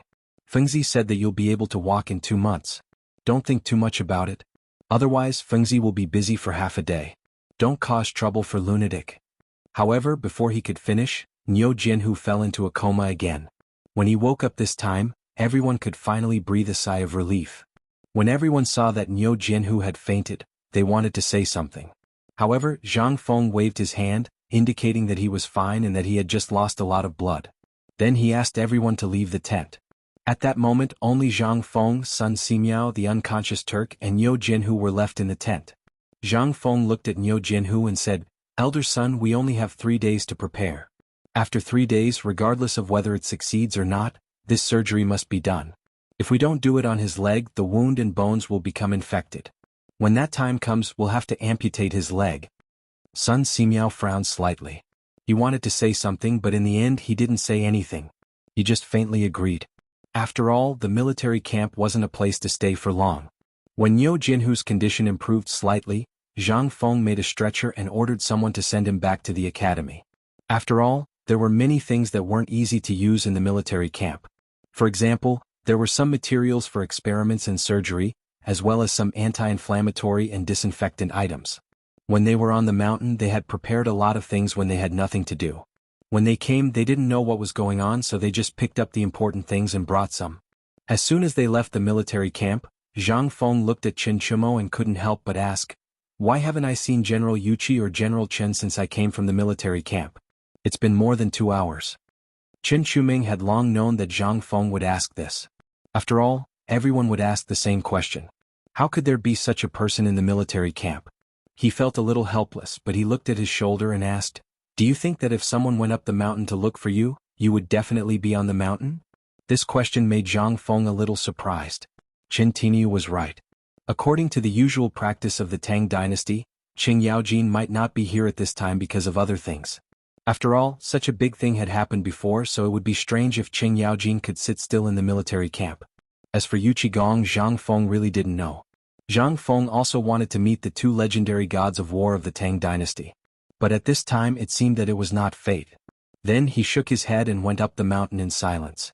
After going up the mountain, Mr. Zhang Feng ordered people to use mugwort to empty a cabin that Chinchumo and the others had built separately. He smoked the whole cabin with mugwort inside and outside before he let Niu Jianhu in. Chapter 1135. Du Go watched all this with his eyes wide open. He opened his mouth, but in the end he couldn't say a word. He could only stand aside silently as if this room belonged to him. But Zhang Feng didn't care about this anymore. There was only a broken wound on Niu Jianhu's leg, but there was also a wound on his arm that seemed to be caused by something. The wound was about 12 centimeters long, but it was only a superficial wound. At this time the blood had already dried up. Zhang Feng speculated that it might have been caused by a scrape or something on the wooden pile after falling down when climbing the net wall. At this time it couldn't be seen. Zhang Feng took the cotton dipped in alcohol with tweezers and carefully cleaned Niu Jianhu's arm. He even shaved off the hair on his arm. He didn't want Niu Jianhu, who had survived with great difficulty, to have any sequelae. Therefore, before doing everything, he disinfected with alcohol again and again. At this time, Sun Simiao had completely become his assistant. Each of them took a needle and carefully stitched up the wound. Although Sun Simiao's hands were trembling badly, and the stitches were twisted and turned, he still persisted. Anyway, this Niu Xiaohu didn't rely on his appearance to earn a living. Moreover, only the inner side of his arm was exposed. Ordinary people wouldn't notice the wound on his hand unless they looked carefully. It was already good enough that a man didn't die. How could he be picky? The Turk who transfused blood to Lu Xiaohu had died before the blood transfusion was completed. He didn't die from blood transfusion, but was deeply frightened to death. As for the death of the Turk, although Zhang Feng felt a little guilty, other people didn't have any reaction to it. It seemed that the death of the Turk was not as worthy of their sympathy as the death of a sheep. Zhang Feng also didn't understand what was going on. In the end, he could only conclude that the people at this time were tough. Thinking about it in reverse, if the people of the Tang Dynasty fell into the hands of the Turks, their end would be even more tragic. Zhang Feng also thought of this at this moment. He shook his head and reminisced. Zhang Feng invited Sun Simiao up the mountain for a certain purpose. Although teaching was one aspect, he invited Sun Simiao up the mountain in name to make the bone-strengthening soup and 8 treasure porridge. If he really wanted to make those things, he could make them in one day. Zhang Feng had never told Sun Simiao the truth. He was looking for some medicinal herbs to treat red wounds. These things were just some of the things that Zhang Feng thought of according to the formulas in his memory. However, this was not a difficult task for Sun Simiao, even though Sun Simiao did not know what cephalosporin was and what amoxicillin was. But when he heard that it was something to reduce inflammation, stop bleeding, and promote blood circulation, he immediately listed more than a dozen prescriptions for Zhang Feng. Zhang Feng was stunned. In the end, Zhang Feng remembered the process of making penicillin mentioned in the textbook before. He simply made a set of experimental equipment and collected some penicillin. This thing was too precious. Zhang Feng hesitated for a long time. Then he gritted his teeth and took out a porcelain bottle from his arms. The porcelain bottle was not big, only the size of a walnut. But even so, it took Zhang Feng half a month to collect this small bottle of penicillin. At this time, Zhang Feng wanted to pour the penicillin powder on Niu Jianhu's 2 wounds, but after thinking about it, he poured some back and slowly sprinkled it with his fingers. This thing was too precious. He would need it during the surgery. If he gave it to Niu Jianhu at this time, what would happen if he bled out during the surgery? Moreover, these people had infinite strength and were as strong as bulls. Zhang Feng could only hope that their bodies could bear it. Later he found Li Gan and the others to take care of Niu Xiaohu.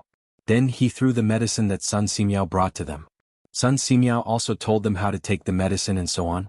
Finally, the 2 of them walked out of the cabin.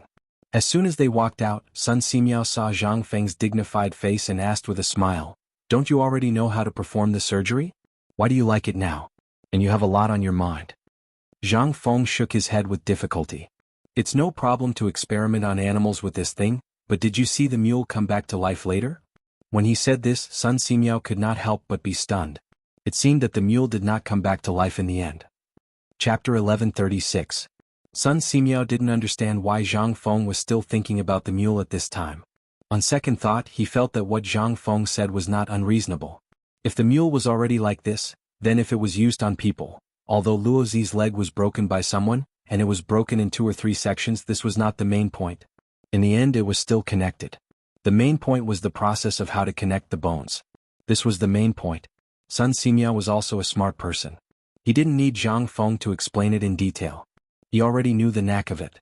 Do you mean that you want to continue the experiment, and these 3 days are the time left for the experiment? Zhang Feng nodded and said, Indeed, but these 3 days are for the two of us. I don't know if elder son dares to accept it. After all, I've said before that I only know a little bit. If I really want to use a knife, I'll have to rely on Mr. Sunday. I'm just a person who fishes for fame. If I really want to use a knife, I'll tremble. Sun Simiao laughed and said, If that's the case, then old man will go back first and think about it carefully. How should we do this thing? But do you think this kid can last for 3 days? Zhang Feng nodded. 3 days is definitely not a problem. After all, the bone contusion and muscle damage are too serious, so we have to wait for his wound function to recover a little. There are some things that I can't tell you in 1 or 2 sentences for the time being. After dealing with Xiaoyou's matter, I will tell you in detail. How about the whole process of this operation? Hearing this, Sun Simiao nodded with satisfaction. But the next moment, Sun Simiao said earnestly, Kid, I know you are kind, but it also depends on the place. The blood to create life, the blood to return the soul, and the bone connection technique have never happened since ancient times. You should also know what the consequences will be if this matter is spread out. Zhang Feng was worried about this. He sighed and said, Elder son, I know everything you said, but you have to give me some time. After all, it's a matter of life and death. I was too agitated back then and didn't care about anything else. However, I don't think anyone will care about something like that. Sun Simiao looked at Zhang Feng meaningfully. Then, without saying a word, he went to prepare for the operation on Hua Xiaohu. After sending off Sun Simiao, Zhang Feng dragged his tired body back to the cabin. Just as he was about to sit down, he realized that Qing Yaojin and Yu Qigong were quietly sitting on the side of the recliner, staring at him. This scared Zhang Feng so much that he trembled. Without waiting for Zhang Feng to speak, Yu Qigong stared at Zhang Feng and asked, Kid, I'm going to ask you a question. You have to answer me seriously. You can steal blood and return souls? Yu Qigong's eyes were fixed on Zhang Feng. He was just short of sticking his face to him. Zhang Feng turned his head with some difficulty. He was not used to talking to people like this. I can't. Yu Qigong's question was too ambiguous. Moreover, Zhang Feng was still thinking about Sun Simiao's words and the look in his eyes when he left. Therefore, he made a prompt decision to deny it. Otherwise, who knew if this old man would think of a way to make him use the blood-stealing soul-returning technique again? That would be troublesome. However, Yu Qigong obviously had no intention of letting him go. He asked again, Why did you take a section of fish intestines and 2 hollow fish bones to draw blood into Little Tiger's body? Little Tiger came back to life, but the Tujua died. If this isn't blood-stealing soul-returning technique, then what is? Yu Qigong's eyes were burning with flames as he stared at Zhang Feng. He seemed to be trying to figure out something from Zhang Feng's every move. Zhang Feng was speechless when he saw Yu Qigong's burning gaze. How could I tell you this? This is some common knowledge that I need to learn during the military training held by the school twice a year. However, it's only common knowledge. This is the first time I've performed a blood transfusion and sutured a wound. If I say this, won't you slice me up on the spot?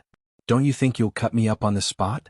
Just like what the doctor in the military training class said, saving lives was just like that. The more you treated the other person as a human, the more likely you were to save them. Humans were actually very strong. There were people in ancient times who scraped the bones of Guan Yu and Guan Yunchang to heal their wounds. The main thing was that Fei did not remember it. After all, he was not omnipotent. He could remember everything clearly. Western medicine originated from barbers. If one could cut people's hair, one could become a doctor. Perhaps even the stupid pig craftsman could become a founder. Letting blood out was a cure for all kinds of diseases. If the feet hurt, the hands would be chopped off. If the hands hurt, the hands would be chopped off.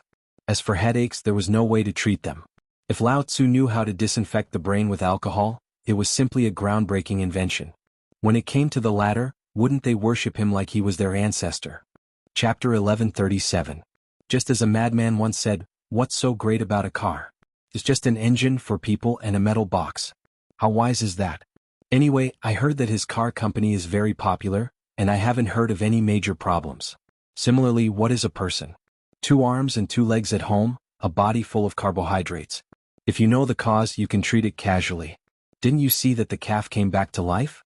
As long as the calf can come back to life, it proves that my theory is correct and must be carried forward. Thinking of this, Zhang Feng's heart calmed down. Xiaohu had an accidental fracture, so you also saw that bone fragment. If you don't stop the bleeding, he might really die. If he loses too much blood, find someone with the same blood type to give him a blood transfusion and he'll come back to life. Do you still need to ask? Zhang Feng seriously doubted whether he was playing the lute to a cow. Discussing blood types with the ancients was purely because he had nothing better to do. Sure enough, Qing Yaojin and Yu Qigong both blushed and stared at Zhang Feng as if they wanted to swallow him whole. Zhang Feng hurriedly begged for mercy, saying that he had just finished the operation to treat Xiaohu's injuries and had exhausted a lot of energy. Only then did he succeed in fooling the two people. However, it was clear that Qing Yaojin and Yu Qigong had no intention of letting Zhang Feng go. After Zhang Feng lay back on the recliner, the two lit up their cigarettes and sat on either side of Zhang Feng. They asked, "Feng Zi, your medical skills were all taught by your master. Then tell us, other than being able to set bones, change blood and take lives, what else can you do?" Zhang Feng knew that the two of them would not let him go. Smoking, he made up a lie. "My master said that learning these things is only a small path after all. There are many things that my teacher is not willing to teach me. He said that life is full of troubles, and it's enough as long as I don't get cheated by others. The more I learn, the more trouble I will have. He hopes that I can live a simple life. Heaven and earth have their own rules, and forceful interference will only add new troubles. It's better to let nature take its course. I understand. I've seen my master perform these things before and I'm just copying them." Zhang Feng had no choice but to brag to the psychiatrist during his military training and set up a high ranking for him. Yu Qigong was a bit disappointed that Zhang Feng didn't live up to his expectations. He was a bit depressed, but he couldn't say a word as he looked at Zhang Feng for a long time. In his opinion, Zhang Feng had such a miraculous master every day, and he only learned a little about medicine. Which one of these skills wasn't earth-shattering? However, Yu Qigong looked at Zhang Feng for a long time and didn't know who to blame, so he put down his hand.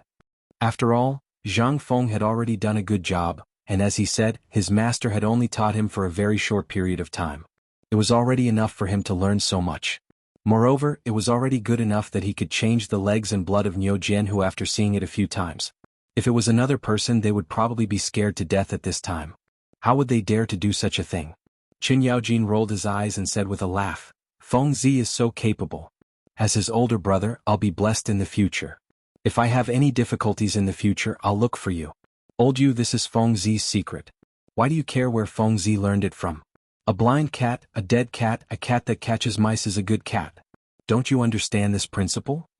Qing Yaojin repeatedly gave Yu Qigong a look, then hugged Zhang Feng and said with a laugh, "Let's not talk about these annoying things.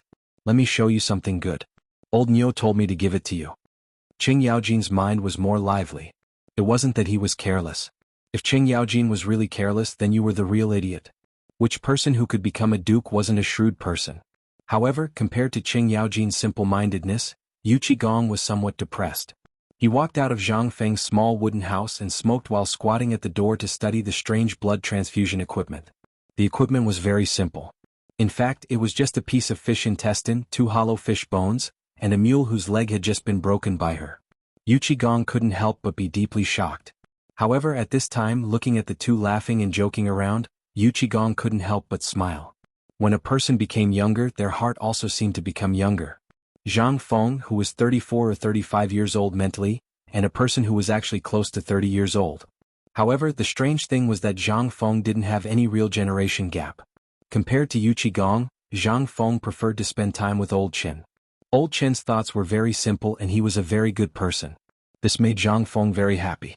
After all, every time he spent time with Old Qin, his mind and body would be extremely relaxed. Zhang Feng couldn't remember when was the last time he laughed and joked around without hiding anything. Maybe it was a month ago. Chapter 1138. Since he had nothing to do, Zhang Feng curiously asked, "Old Qin, do you know what's going on with those Turkic slaves in the army? They seem to have just been sent here." "You can even tell?" Zhang Feng rolled his eyes. "I'm not a fool. I really can't tell. What do you take your brother for?" Qin Yaojin laughed and told Wang Zhong the whole story. During this period of time, more and more soldiers had been garrisoned in the Lanzhou and Liangzhou camps, even extending to Chiaotzi city. However, with more people, more military supplies were transported. This also attracted the attention of the Turks who were pacing back and forth on the east side of the hall. They were also short on supplies and they didn't even have enough to eat. When they saw a long line of caravans, there were naturally people who were willing to take the risk. The ones who were caught were a group of Turkic scouts. Half a month ago, according to Old Qin, his camp had been ambushed by these people. After sacrificing more than 30 people, Old Chen's subordinates had finally managed to kill these Turks. Even so, these people were still lying on the salt bags like mad dogs, crazily eating the salt one handful after another. They also lacked salt. Qing Yaojin had kept the price of salt at 1 yuan per caddy. Moreover, there was a price but no supply. How could this not cause resentment among the people? Qing Yaojin opened up the supply of vinegar cloth and a small amount of fine salt to eat. At least it had the taste of salt. Anyway, the common people usually didn't eat much salt. The purpose of this was to strictly prevent the Turks and the streamers from causing trouble and spreading this precious thing. After all, the salt sold to the public at this time was poisonous. This was something only a few of them knew. If the matter of these years was spread out, it would be big trouble. Therefore, Qing Yaojin did not care about anything else and kept these people here. In this regard, Zhang Feng also faintly felt that the Turks lacked salt. The Turks' geographical location was very special, belonging to the high-altitude plateau. No one could last more than a few days in a high-intensity activity. Moreover, the situation was unclear at this time, and the Tang army had dispatched so many troops to sneak here. In order to survive, these Turks were originally good at long-range raids, so they had evil thoughts. They took the risk out of desperation, and when Qing Yaojin and the others were not paying attention, they were able to take advantage of the loophole. However, they didn't expect that this group of caravans was actually the transport team of the officials of the Tang Dynasty. Those who could escort the officials were all good men in the army. In this battle, Qing Yaojin lost more than 30 people. One could imagine how tragic this battle was. According to Qing Yaojin, only a few of the 7 Turkic fishermen were left alive. They even knew how to open a trap and brought them back. As for the rest, regardless of whether they were crippled or not, they were all killed. Thus, the scene that her husband saw in the camp happened. Living in a peaceful world, when had she ever experienced such a tragedy? That was more than 100 fresh lives. Just because of a mouthful of salt and a mouthful of rice, they lost their lives. In Zhang Feng's view, this was simply inconceivable. For him, not to mention a jin of salt, even 2,000 jin of 1 yuan was only worth 2 to 3,000 yuan in the future. Even if it broke the sky, it would only be worth 4 to 5,000 yuan. More than 100 Turks were all killed for this thing. Zhang Feng didn't think that the other dozen people who fell into Old Chen's hands could survive safely. After all, Old Chen was only a businessman. The real power to execute these people was in the hands of the 2 great generals in the army. However, even if one's head was cut off, it would only be a scar the size of a bowl. Why did rich people cherish their lives more? As the saying goes, the richer you are, the more afraid of death. This was an eternal truth. Poor people lived a life of suffering. If they couldn't even bear this, there was no need for them to live. They couldn't stay in the house anymore. There were 2 big chimneys. God knew how long they had been smoking in the house. At this time, after smoking 2 cigarettes, Zhang Feng was so choked that he couldn't speak. He hurriedly went out to see the sun.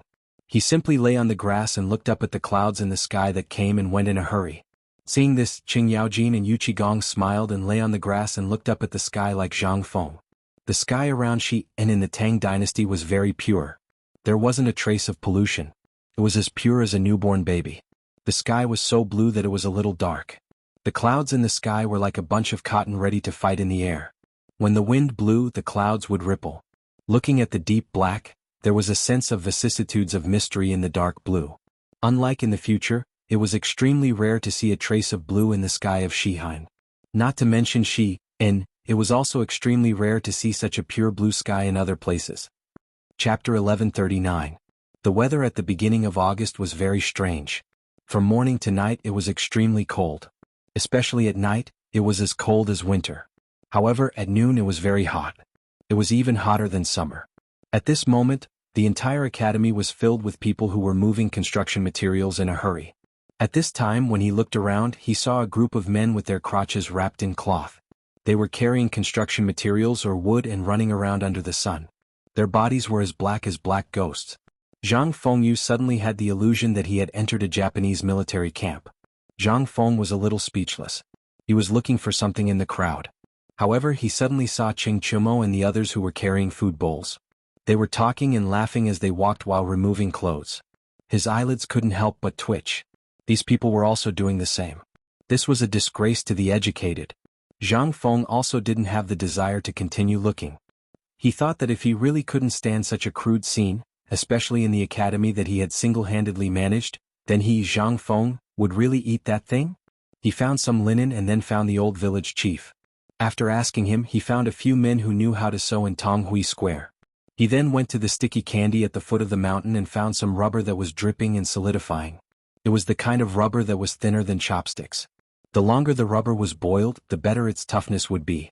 In fact, when the materials and people were all here, Zhang Feng even drew and gestured on the paper to let them understand that he was going to make a few pairs of underwear. However, even so, Zhang Feng and Zhang Fei were useless. It took a lot of talking to make these people understand. After all, it was still very difficult to make them understand one thing. After wasting 2 hours, Yu Qigong and Qin Yaojin were a little tired. They yawned and went down the mountain. Zhang Feng didn't know. After explaining for a long time, everyone finally understood. Zhang Feng dragged his tired body and went to sleep. The next morning, Zhang Feng received a pair of boxers that had been made in a hurry. Looking at the size, he was quite satisfied with the elasticity of the rubber. He rewarded all of them with 3 taels of silver each, causing them to tremble all over and repeatedly say that they did not want it. To be able to obtain Zhang Feng's satisfaction was a piece of great news for these people on the mountain. After the tailor finished kowtowing, he walked away happily. As he walked, he muttered excitedly, "The prince is arrogant, the dean is worthless," and he even thanked me with a smile. My God, this is logic. This high and mighty profession actually treated me like this. How dare they treat me like this? The principal even praised me. From now on, I will also be someone who has been specially praised by the principal. Let's see who dares to not treat me well in the future. Zhang Feng didn't know that he had unintentionally become a tiger.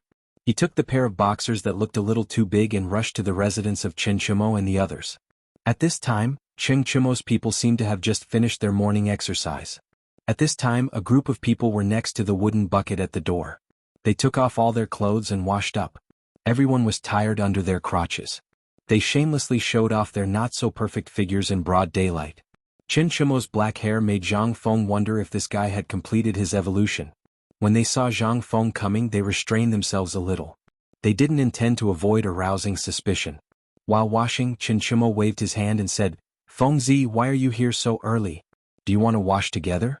The water has just been boiled and is still warm. The temperature is good for washing now." Zhang Feng looked at them with some disdain. However, he was once again sure of one thing. That was, he must build a bathhouse for these guys. Otherwise, the atmosphere on the mountain would be foul. He didn't want to see a group of people wearing boxers walking around blindly when he opened the door to save people. It was fine for him, but what about Zhang Yuyao and the others? What if they bumped into them? "Tainyo, come here.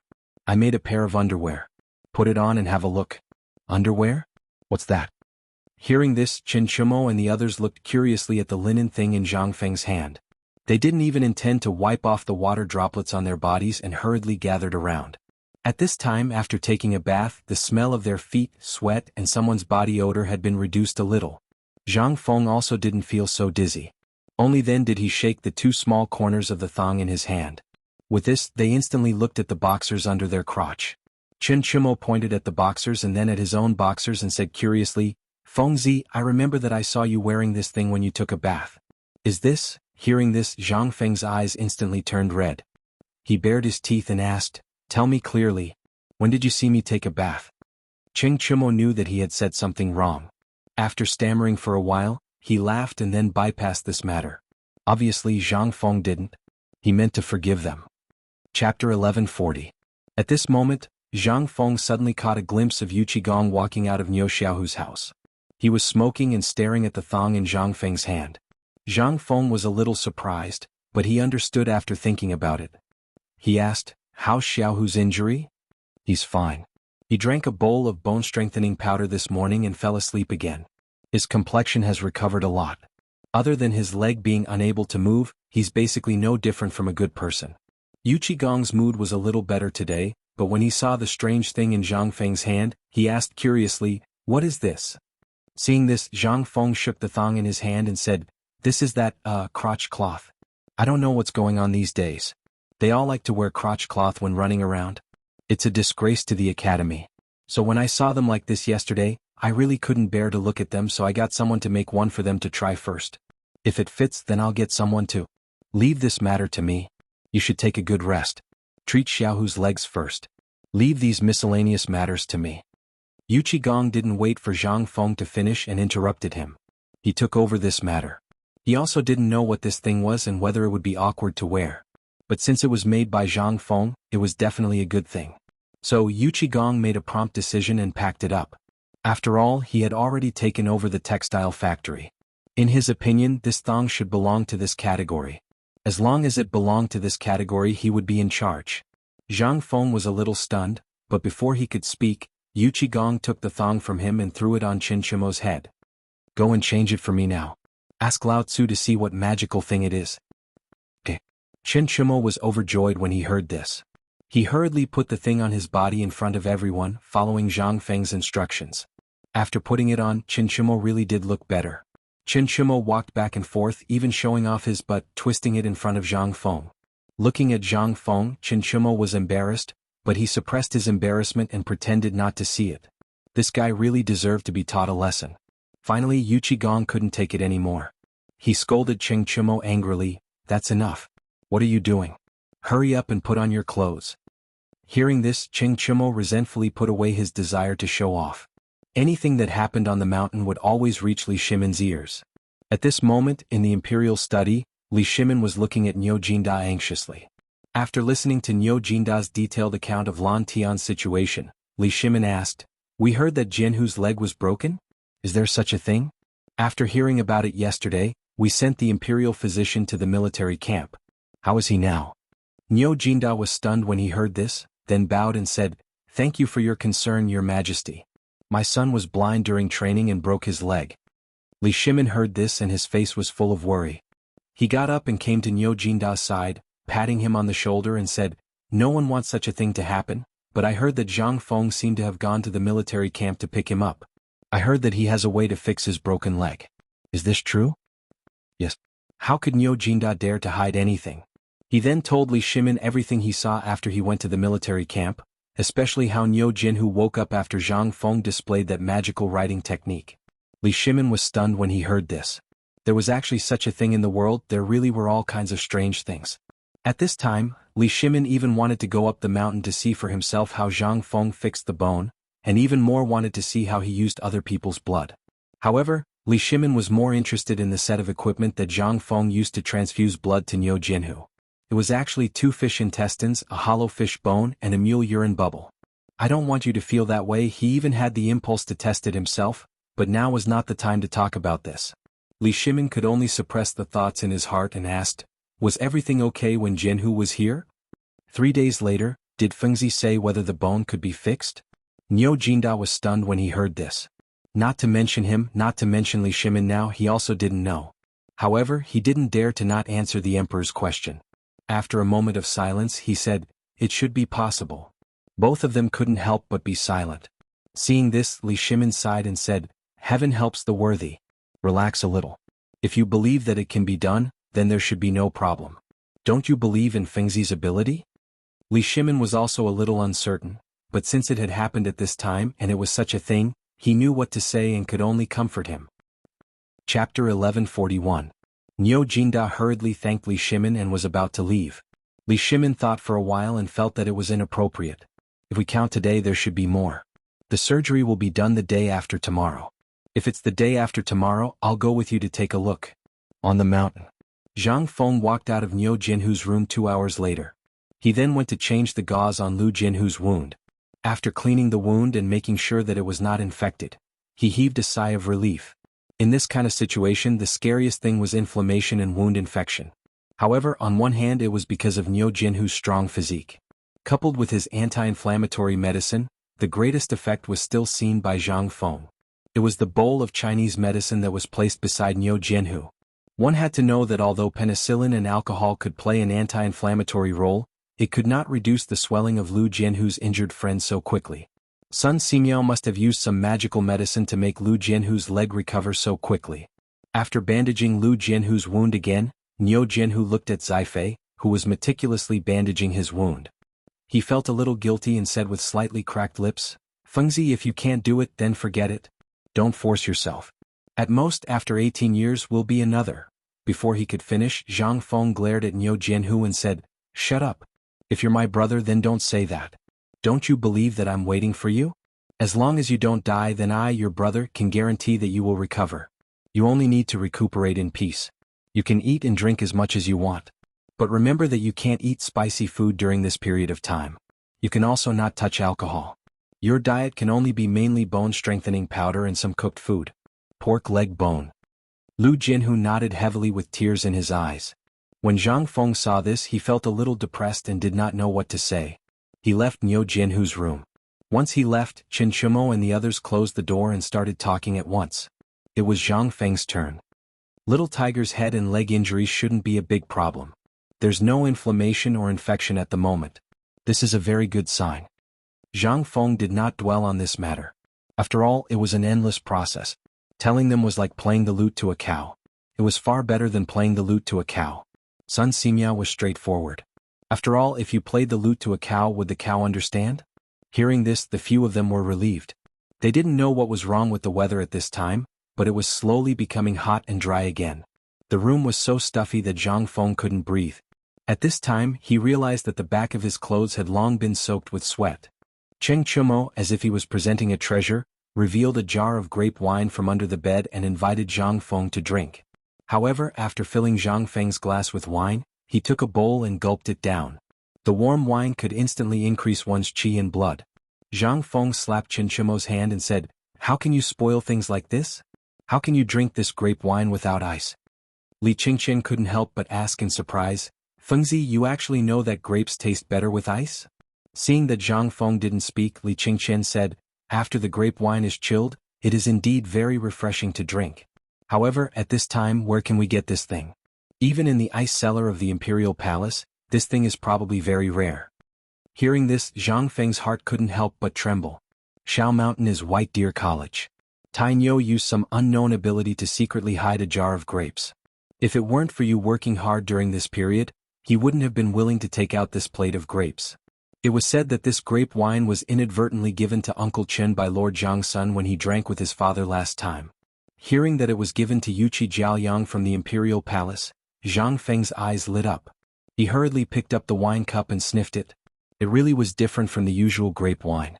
At this time, Qin Chumo, Wei Shuyu, and the people crossing the ditch had already been tempted by the chilled grape wine mentioned by Zhang Feng. Looking at the steaming grape wine, they no longer had the desire to drink wine. Qin Chumo licked his face and shook Zhang Feng's arm. He chuckled and said, "Fengzi, do you have a way to get ice? If that's the case, then it's really great. Tell me, where can we get ice? I'll send someone to get it now. As long as it's not too far away, maybe we can drink it tonight." Zhang Feng only thought of this method of artificial ice by chance.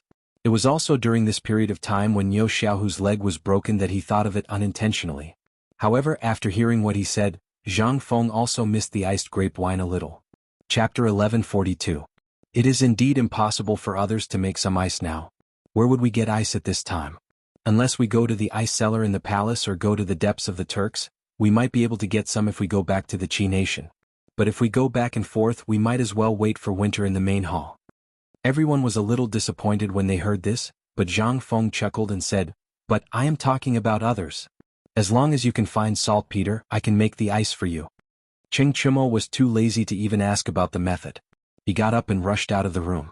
Saltpeter was not easy to get, but he vaguely remembered that there were some saltpeter in the barracks at the foot of the mountain.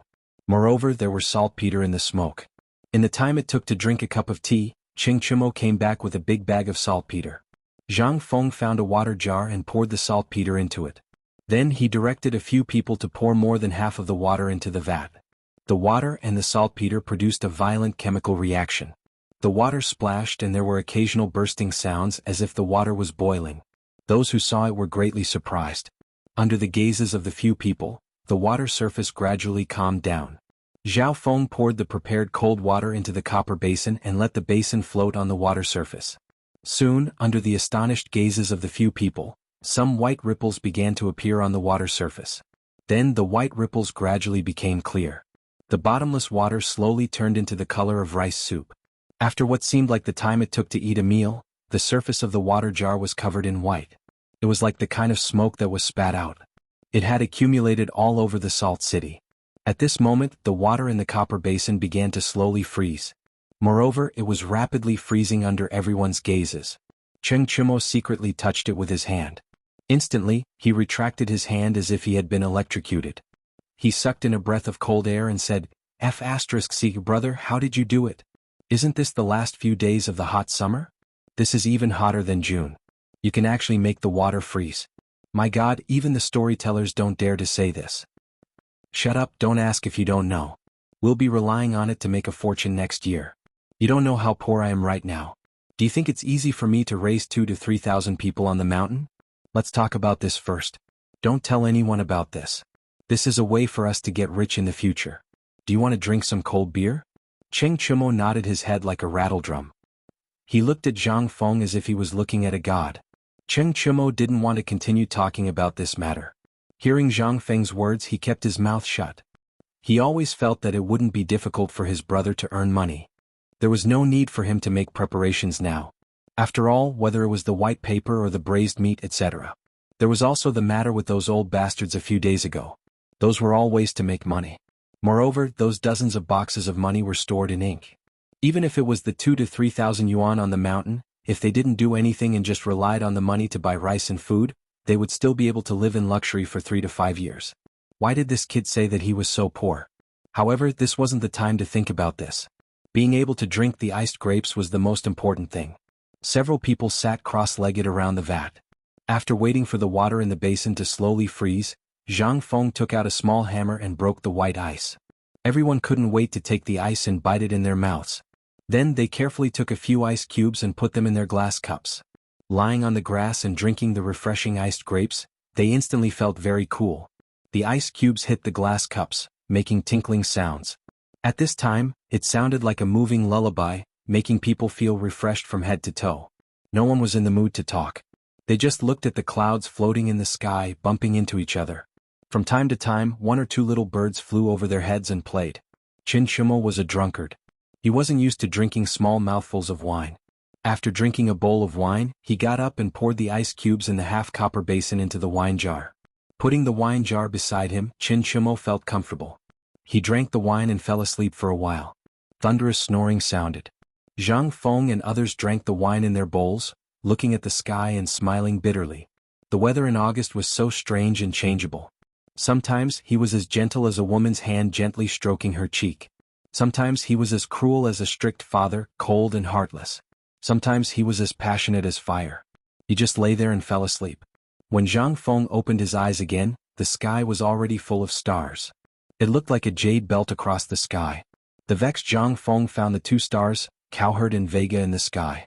He couldn't help but smile bitterly. They would have a chance to meet each other once a year. As for him, he still had such a chance. The distance between him and his old mother at home was more than thousands of years. This was more than 1,000 years. Not to mention this life, even in the next life he probably wouldn't be able to meet her again. Zhang Feng smacked his lips and picked up the remaining wine in the bowl. He seemed to be toasting to the Cowherd and Vega in the sky. He said softly, "Take care." Chapter 1143.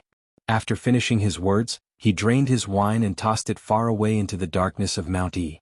During this period of time, Zhang Feng did not feel a trace of danger approaching after agreeing to the clan's business. Every day there would be a large number of people from aristocratic families coming to visit the mountain, and Zhang Feng did not reject them. Who didn't like money? Zhang Feng's generosity was also deeply liked by these aristocratic families. They had long known about Zhang Feng's character. They had investigated his character and found out that he was so generous to everyone. Therefore they let go of the last trace of doubt in their hearts and wanted to pull Zhang Feng into their camp. Therefore they were almost in a state of competition. The things that each family gave out were incomparable. From the beginning it was gold and silver, to the end it was rare treasures. Anyway, the rarer the better. No one knew where they got to know that Zhang Feng liked to collect those strange things. During this period of time, among the rare treasures that Zhang Feng received, those strange things accounted for more than half. For example, ivory carvings. Zhang Feng even found a few things like meteorites in this large pile of things. It seemed that Zhang Feng's plan had worked. However, Zhang Feng was not sure if these people were scheming against him. However, it didn't matter because the fish had taken the bait. Just as he was thinking about this, he heard Shiva's excited voice not far away, "Dean, Dean." Shiva's voice brought Zhang Feng back to reality. Seeing Shiva, Zhang Feng hurriedly asked, "Dean, what's wrong? What happened?" "The old village chief of Chang and University is here." Hearing this, Zhang Feng frowned slightly. Logically speaking, the old village chief would not come up the mountain. Could it be that something had happened? After kicking Cheng Chumo and the others awake, he went to check on Yo Jinhu's injuries before hurrying back to the wooden hut with Shiva. Yes, the old scholar had been waiting for a long time. Upon seeing Zhang Feng, the old village had asked, "Back when I was at Chang'an University, I heard that you were in the military camp for old Nyo's son. In the end, you even gave him the blood-seizing and soul-exchanging technique? Is there such a thing?" Zhang Feng knew that the old village chief must have come for this matter. He nodded, then shook his head and said, "That's a blood transfusion to set his bones. This is true. I'm preparing to help little Tiger with Dr. Sun the day after tomorrow. As for the blood transfusion, those are just rumors. You also know that there are some things that I'm too lazy to explain. Even if I explain, it won't make sense." He quietly looked into Zhang Feng's eyes. After a dozen breaths, seeing that Zhang Feng was not lying, he sighed and said, Okay, I just don't want to say anything more. It's fine as long as you know what you're doing. But let me give you a piece of advice. It's best if you don't touch it. If Sun Simiao can do it, then let him see it. After all, his reputation is out there. You should understand the principle behind it. If you kill your way out and claim this matter as your own, I can guarantee that you won't be able to stay in the academy in less than 10 days. Hearing this, Zhang Feng suddenly realized that he understood the old village chief and the old scholar's meaning. Then Zhang Feng helped him with some future arrangements and the old village chief's opinions. The two talked until late at night. Early the next morning, Zhang Feng personally sent the old scholar back to Chang'an. When he went to the tavern to deal with some matters, he suddenly bumped into the steward of the Zhang mansion when he went out. When the steward saw Zhang Feng, he thought that his eyes were playing tricks on him. After taking a closer look, he shouted in surprise, "Hey, when did you come down the mountain, young master?" Zhang Feng was a little speechless, but he still made a fist and palm salute and said, "Well, I had something to do, so I went down the mountain early this morning." "I didn't know that you went so early. Where did you go?" Seeing that Zhang Feng was so polite, the old steward smiled even more. His eyes narrowed into slits and he said, "What can I do? A few rich young masters came to the basketball court over there and wanted to eat the snacks of our Yixing pastry shop, so I sent someone to the shop. But it was too early, so the shop didn't make the snacks. So the old master asked me to send them here quickly so as not to lose our reputation. I just sent the snacks to them, but I didn't expect to meet you here. Miss misses you very much in the mansion." The steward insisted that Zhang Feng go to Fuli to have a seat, but Zhang Feng didn't want to go. At this time he still had a lot of things to do, so he didn't have time to delay. However, after such a fuss, more people saw Zhang Feng. Helpless, Zhang Feng had to go to Fuli with the old steward. Zhang Feng hadn't been to Chang'an City for a long time. At this time he was strolling in Chang'an City. Looking at the garbage everywhere in Chang'an City and the dirty environment, Zhang Feng couldn't help but think of the magical country of India in the future. People in the future like to describe the people of the Tang Dynasty as dirty and stinky men. But in the face of such people, Zhang Feng could only laugh. It seemed that as long as the rich didn't bind their feet and didn't stick to one person until the end, it was a hurried thing. At least at this time, although Zhang Feng saw a little dirty and messy, it was only a temporary solution. On normal days, there would still be some people coming to clean these things on the streets. But at this time, the morning market had just ended, and many vegetable farmers didn't even have time to take away the vegetables, so it looked a little dirty and messy. However, compared to the mystical country of India in the future, it was simply a heaven-like existence. At this time, Zhang Feng and the old steward were strolling in Chang'an City. From time to time, they could see a teenager jumping back and forth in a basketball court. They even saw a group of old ladies smiling from ear to ear on the basketball court, which made a group of old men scream. Chapter 1144. Zhang Feng really did not see what was so exciting about this, but perhaps these people had their own interests. Zhang Feng did not disturb them. The basketball court was built for these people to play. After a while, the two walked to the door of Niu Pai Huang's workshop with the billowing smoke. Zhang Feng frowned slightly. The old butler knew that Zhang Feng wanted to go in, so he did not say anything and stood aside to wait. Zhang Feng walked towards Niu Pai Huang's workshop. Logically speaking, the rented house should have been moved to the mountain at this time. Why were there still people cooking here? When Zhang Feng came closer, there were still many people, about 50 at this time. There was a long line here. Everyone stuck their heads out and waited for something. Niu Pai Huang's wife recognized Zhang Feng. She was also a snob. When she suddenly saw Zhang Feng in a sky blue robe in the crowd, she thought that it was a handsome young master coming to greet him. She rubbed her eyes and found that it was Zhang Feng. She exclaimed, "Oh, I was wondering who it was." It turned out to be Prince Zhang. At this time, the people at this time did not think that it was Zhang Feng. But when they greeted the wife, they reacted and treated Zhang Hong as the master. Zhang Feng smiled bitterly, cupped his fist and apologized to the people. Then they entered the workshop. Niu Pai Huang heard the sound outside and ate a meal with the wife. Then he accompanied Zhang Feng into the workshop. After entering the bridal chamber, Zhang Feng asked, "Old Niu, what's the matter? Didn't I tell you to move to the mountain? Why is it still here?" Niu Pai Huang smiled bitterly and said, "I did want to move to the mountain, but at this time last time when I went to the mountain, the old village head told me to wait. He said that this thing was too scary and would disturb the name of the students on the mountain and ruin the reputation of the academy. So I heard that the workshop is being repaired in a valley downstream of the paper mill."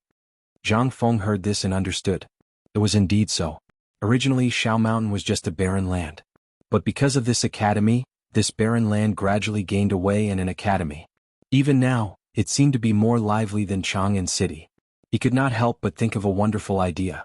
Now the basic industries in Chang'an City were controlled by those big families.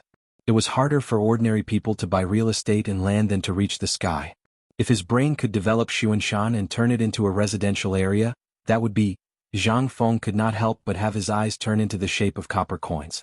In his mind, he instantly imagined rows of connected villas in the future.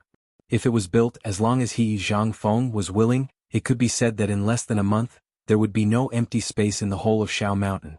Thinking of this, Zhang Feng could not help but feel excited. Young Master Zhang sat there alone, giggling and making greedy noises from time to time, which surprised Oxhide Huang and his wife. They mistakenly thought that Zhang Feng was angered by them. Oxhide Huang was so angry that he beat Zhang Feng fiercely. "Yes, it's all because of you, stinky woman. I've already said that we won't do anything here. We'll go to the mountain even if it's just a shack. It's all because of Mr. Zhang that we have today. It's all because of you, stinky mahjong. Stinky woman, your hair is long but your knowledge is short. What do you think we should do?" Niu Pai Huang's wife had never seen such symptoms before. At this time, she was also stunned by the beating and could only hug her head and cry bitterly. Seeing this, Zhang Feng could only quickly mediate. "This has nothing to do with you. It's my fault. Let's put the matter on the mountain aside for now. Let's talk about the basketball business first. How's the basketball and football business recently?" When it came to serious matters, Niu Pai Huang and his wife were simply like. They spoke excitedly as if they had opened up a chatterbox. "Young Master Zhang, there's something you don't know. Last night, Lord Niu came to me personally and told me about this matter. In the past 2 months, those aristocratic families have been clamoring for it. The orders for basketball and football are terrifying. Yesterday and tomorrow, there were already 1,000 orders for basketball, and about 300 for football. And those people outside seem to have heard about the Imperial College in Hongwen Hall. I don't know why, but they personally went to Fuyang to place their orders this morning. After hearing about it, these people came over like crazy and queued up to buy the basketball." Zhang Feng could not help but feel a little more confident after hearing this. After that, Zhang Feng went to the county yamen again. Niu Weili had already sent the first 2 parties back to Zhang Feng's residence. After that, because he could not refuse Niu Weili's kindness, he could only have lunch at the cliff. Then, under Niu Weili's arrangements, he went to Zhang village. When Zhang Feng arrived at the Zhang residence, he learned that Zhang Yuyao and Zhang Sheng had already gone to his residence. He had no choice but to go in circles and rush back home. He was speechless. If he had known, he would have gone straight home. He would not have had to go in circles on Chang'an Street and be looked at like a monkey. Chapter 1145. The news of Zhang Feng's return spread quickly as if it had wings. When Zhang Feng returned to the gate, Jin Shu, Zhang Yuyao, and Zhang Shan were already waiting for him at the gate. Old Wei and Old Feng also crossed their arms and looked at him with a smile. Zhang Feng got down from the sedan and hurriedly cupped his hands. "Old Wei, I didn't expect you to come too. Old Master Zhang, long time no see. You've been healthy recently." Then Zhang Feng naturally took Jingshu and Zhang Yuyao's hands. Zhang Yuyao's cheeks turned red, but she still sweetly followed him in. He was addicted to holding hands. The first few times he held hands. After confirming that there was nothing wrong, Zhang Feng's list became bigger. As soon as he entered the gate, Zhang Feng was shocked by the scene in front of him. Inside and outside the gate, there were more than 30 burly men standing upright holding short sticks. When they saw Zhang Feng, they shouted angrily in unison, Old master has returned. Those who didn't know would think that he had come to the duke's public house. Seeing this, Zhang Feng hurriedly asked, "This is?" Zhang Shan looked at Zhang Feng suspiciously and said, "Aren't they the people you asked old you for? Do you still remember that group of veterans?" Only then did Zhang Feng remember this matter. He greeted them and entered the courtyard. The courtyard was very big. It was so big that Zhang Feng and the others had to walk around 7 or 8 corridors before they reached the living room. There were already maids in the living room, who had prepared seasonal fruits and tea. After the guests and the host sat down, they asked almost in unison about what had happened during this time, such as the basketball. They also asked about the dozens of carriages of gold and silver and those rare treasures that had been transported last night. They all asked what Zhang Feng had done and why there were so many things suddenly. They also asked about the 2 guys from the Imperial College in the Hongwen. They had heard that they had always been at odds with him. Why did it suddenly become like this these few days? Zhang Feng also patiently told them about the recent events. Only then did they realize what had happened. They praised Zhang Feng again and again, saying that he was good at doing business. Wei Zheng and Fang Xianling were even more amazed. They really wanted to ask Zhang Feng about the specifics of this matter, but Zhang Feng just said that he had discussed this matter with Lao Li and dismissed them. The 2 of them were not fools. Since the emperor knew about this matter, it meant that Zhang Feng was not willing to talk about it in detail. It meant that the emperor and Zhang Feng had made a plan. As for what the plan was, the 2 of them really did not know. For a moment, the 2 of them were lost in thought. Seeing this, Zhang Shan hurriedly waved his hand and said, "Men, bring the account book. Since the son-in-law is back, it's better to leave this matter to him." The old housekeeper happily entered the classroom and handed a thick account book to Zhang Feng. Zhang Shan patted the account book in his hand and said, "Feng Zi, the money recorded in this account book as well as the paintings, porcelain and so on, have been converted by old man for you. There are about 20,13,20,003 taels of gold, more than 1,000 taels of silver, and more than 50,000 strings of copper coins. As for the other things, I don't know what strange things they are. I have put them in the study for you to see later." Zhang Feng could not help but be stunned when he heard this. Where did so much come from? Without waiting for him to finish, Zhang Shan smiled and stroked his beard. "This is all thanks to you. If it weren't for you, where would we get so much money from by handing over all the branches of Chang, an hotel to them? You led each of the Guanlong 8 great families by the joining fee of 1,000 branches in one breath. These are only a part of it. There are also some, such as the Shangxi Wang clan, Longxi Li Shi, and others. Recently they have also been negotiating with us. But we dare not agree. After all, I also know that you have conflicts with them. I was thinking of going up the mountain to talk to you, but I didn't expect that you would make this matter become like this. So, how do you think we should deal with this matter?" Zhang Feng did not have any good ideas for a while, so Zhang Feng hurriedly said, "I can't deal with this matter. You can leave it to Lao Li and Old Wei. After all, they are businessmen. They are very insightful in this regard. I am too busy these days." Wei Zheng and the others' eyelids twitched. This kid is really cunning. He wants to leave this matter to them? Obviously he wants them to take the lead. Who in the imperial court didn't know that they did not get along with those involved? But at this time they can't say it. After all, the emperor knows about this. Now that Zhang Feng said this, they have to go back and discuss with the emperor before making a decision. After a while, Wei Jing waited for Zhang Feng to talk about the business before asking, "Xiaohu's leg, are you sure you have a way to cure it?" Wei Jing's eyes flashed with a trace of pleading. Although the poison blood life-changing method aroused his interest, he was more concerned about it. What he wanted was the bone-setting method. Chapter 1146. In the early years, it was a clan brother of Wei Zheng's.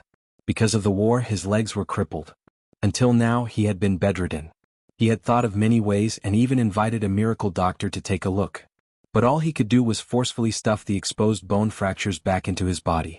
But even so, he still felt unbearable pain all over his body when he moved. He used to be a man like an iron tower, but after a few years of suffering, he was as thin as a stick of firewood. Today, when he heard about this, Wei Zheng could not help but come forward to ask. When Zhang Feng saw this, although he was a little impatient, he still nodded and said sympathetically, "As long as the bones are not broken, it should be fine. The day after tomorrow, I will prepare to set Xiaohu's bones. If you are interested, do you want to go up and take a look?" Of course he had to go and take a look. The two of them decided that 3 days later, they would witness Niu Xiaohu's miracle on the mountain. Then Wei Jing left in a hurry, ready to pass this good news back home and let his family be happy. After Wei Zheng and Fang Xianling left, there was nothing else to do. They simply chatted about the recent gossip and interesting things. The servants in the house had just brought the dishes to the table. In the courtyard, a servant rushed in. Zhang Shan was a little unhappy. He frowned slightly and said, "Why are you panicking?" The servant said in a panic, "Old Master Zhang, it's not good." When Zhang Feng heard this, he could not help but frown. Before he could say anything, Zhang Shan's face darkened. "Bastard, tell me what's not good?" The servant looked at Zhang Feng and then looked at Zhang Shan. Then he said, There's an employer who wants to escape." When Zhang Shan heard this, his face turned cold. "Bastard, I'm being kind to them. I've served them good food and drinks for so long and they want to run away. Do they think this is a charity hall? Chase after him. I want to ask him what he's trying to do." The meal could no longer be eaten. The mansion was in a state of chaos and some people even brought their dogs. Zhang Feng was looking forward to the two girls following Zhang Shan out of the living room. From afar, he could hear a burst of angry cursing coming from the back pavilion or the east hall. He went forward to take a look and saw a thin and weak body under a wintersweet tree in the east pavilion. He was being chased by people. Everyone picked up their weapons and pressed the person on the ground to beat him. The person was beaten until he screamed in pain and wailed loudly. Seeing this, Zhang Feng hurriedly stepped forward to dissuade them. Only then did they stop. Zhang Feng took a closer look. Although this person was covered in dirt and had unkempt hair and a dirty face, he looked to be about 14 or 15 years old, similar to the dog's age. He asked, "Yuyao, what's going on?" Zhang Yuyao briefly told Zhang Feng what had happened. After Zhang Feng moved into the villa more than 10 days ago, there seemed to be a lot of food left. Therefore, Zhang Shan decided to give the money to the refugees in Chang'an. However, in this way the refugees were bound to stay at the gate of Zhang Mansion every day. Zhang Shan was quite helpless, but there were more and more refugees.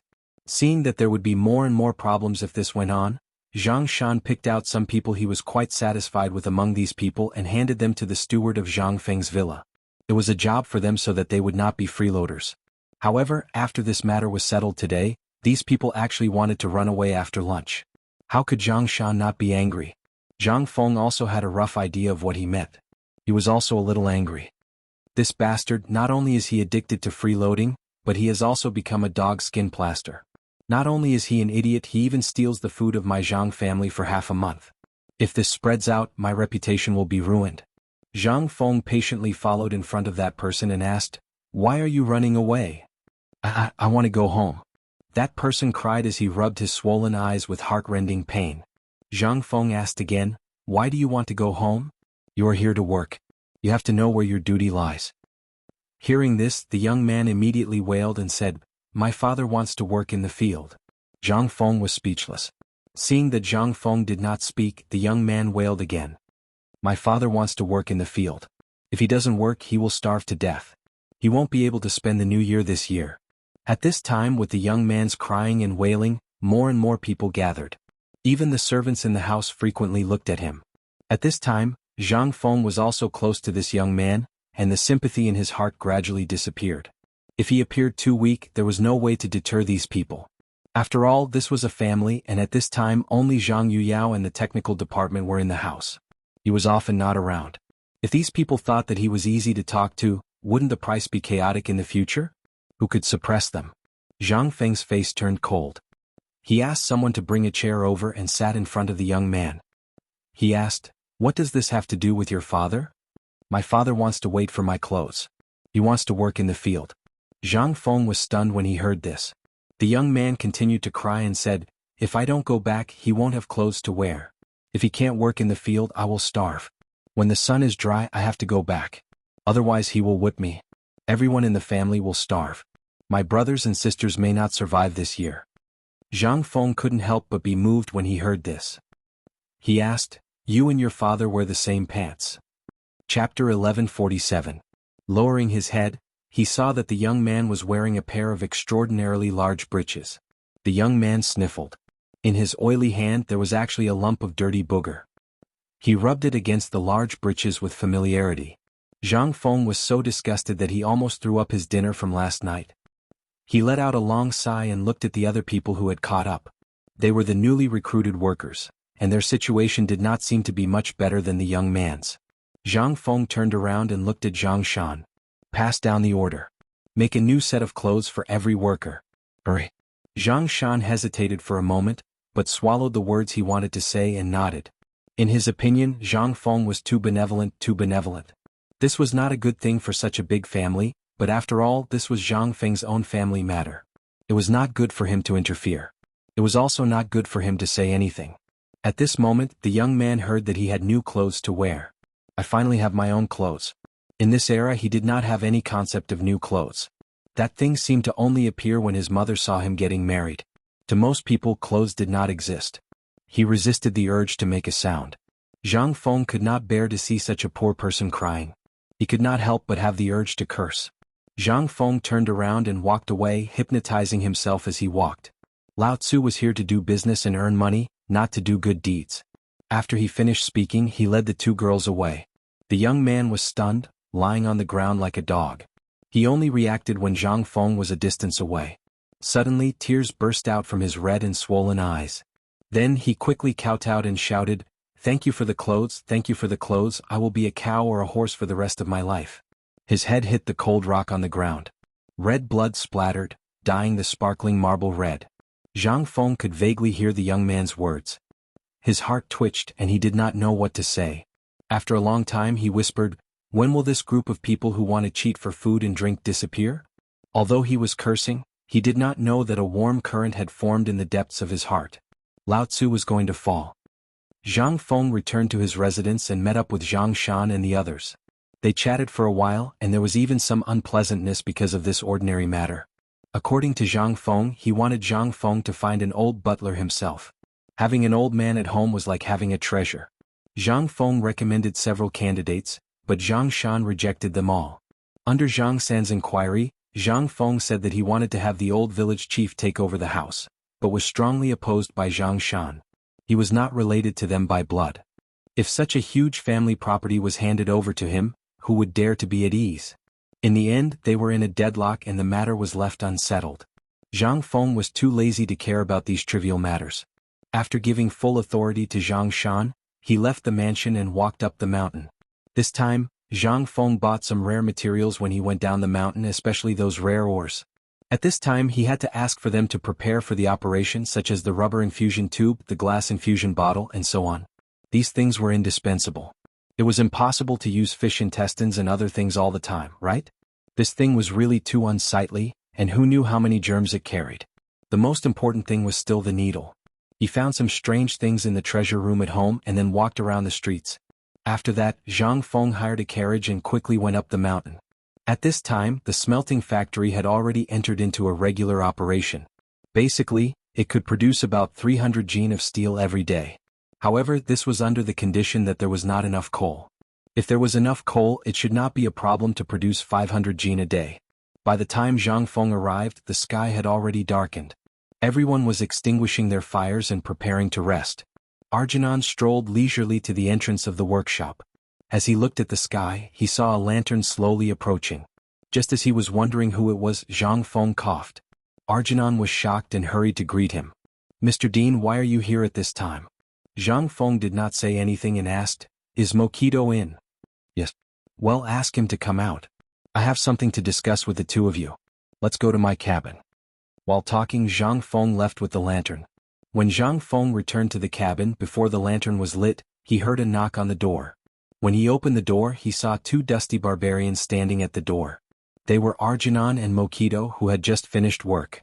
After witnessing Zhang Feng and Arjunan enter the cabin, Arjunan poured out some of the things he bought from the cowhide bag on the table and said, "I need something good now, but I don't know if the two of you can make it." When the two heard this, they were really not sure about this thing. They quickly asked, "Are you talking about the embroidery needle? Or something else?" Zhang Feng nodded, "Yes, it is similar to the embroidery needle, but there must be a hole in the middle where water can drip out. Can you make it?" Chapter 1148. This time the two of them were completely stumped. If it was a needle, anyone could make it. However, it required a hole in the middle, which was difficult.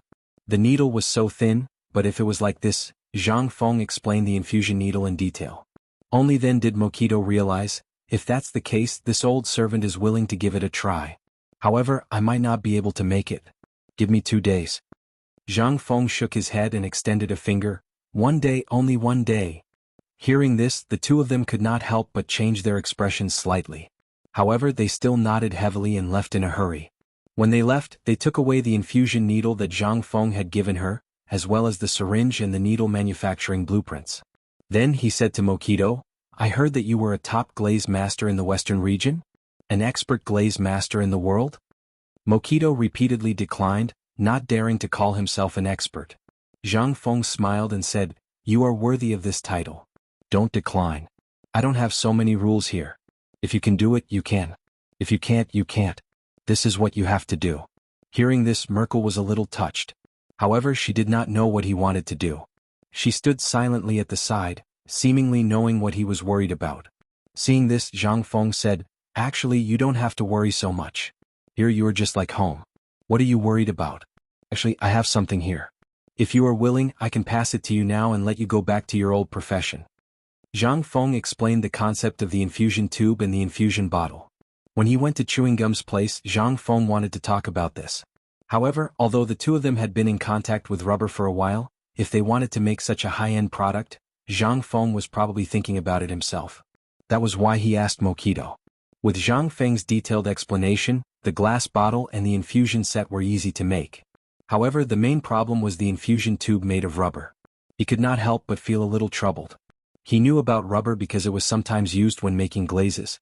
However, at this time he had to make a plastic tube completely out of rubber. What was plastic? How could it be used to make a rubber tube? Zhang Feng saw that he couldn't explain, so he simply found a piece of rubber from the rare treasures that the 5 surnames and 7 hopes had given him this time.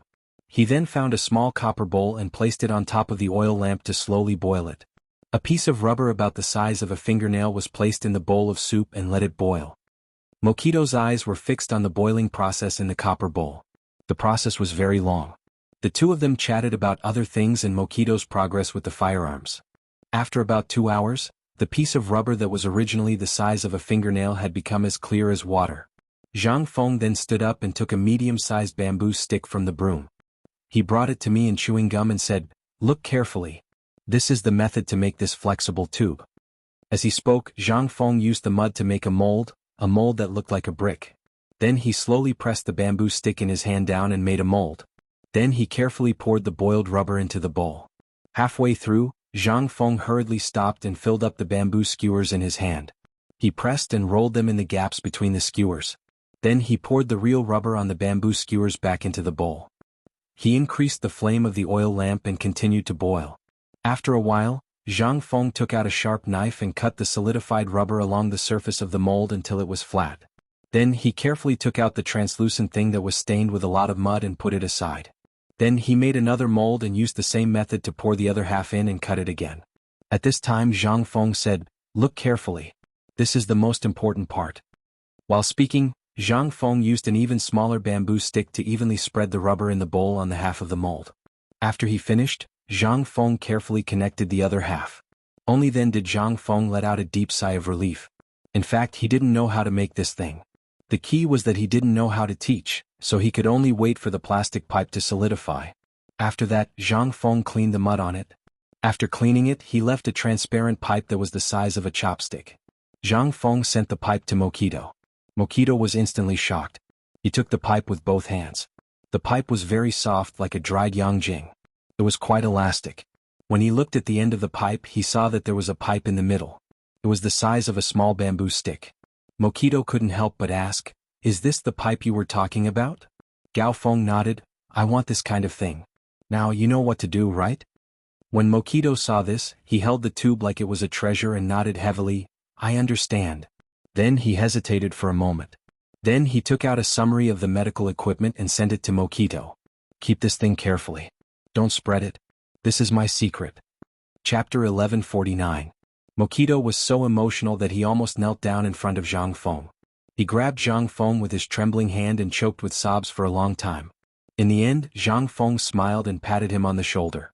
"If you want to thank me, get it out before tomorrow.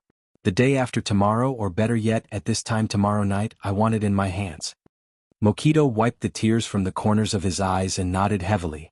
Then he walked out of Zhang Feng's room. It was another sleepless night. For many people it was an ordinary night. However, for many people, it was the beginning of a difficult month, especially on Shao Mountain. The people of White Deer College. Niu Jinhu's leg injury was imminent. Although the wound's infection had been temporarily suppressed, the result was still imminent. Many people, whether it was White Deer College or Chang'an City, had their eyes fixed on the mountain. They were all waiting for Zhang Feng to succeed. The lights in Zhang Feng's room were not turned off for the entire night. Only when the sound of running exercises could be heard did Zhang Feng slowly drag his tired body to a chair in front of the door and sit down. After washing his face with cold water, he hurriedly walked to Sun Simiao's bamboo house. Sun Simiao was brewing tea. When he saw Zhang Feng, he was not surprised.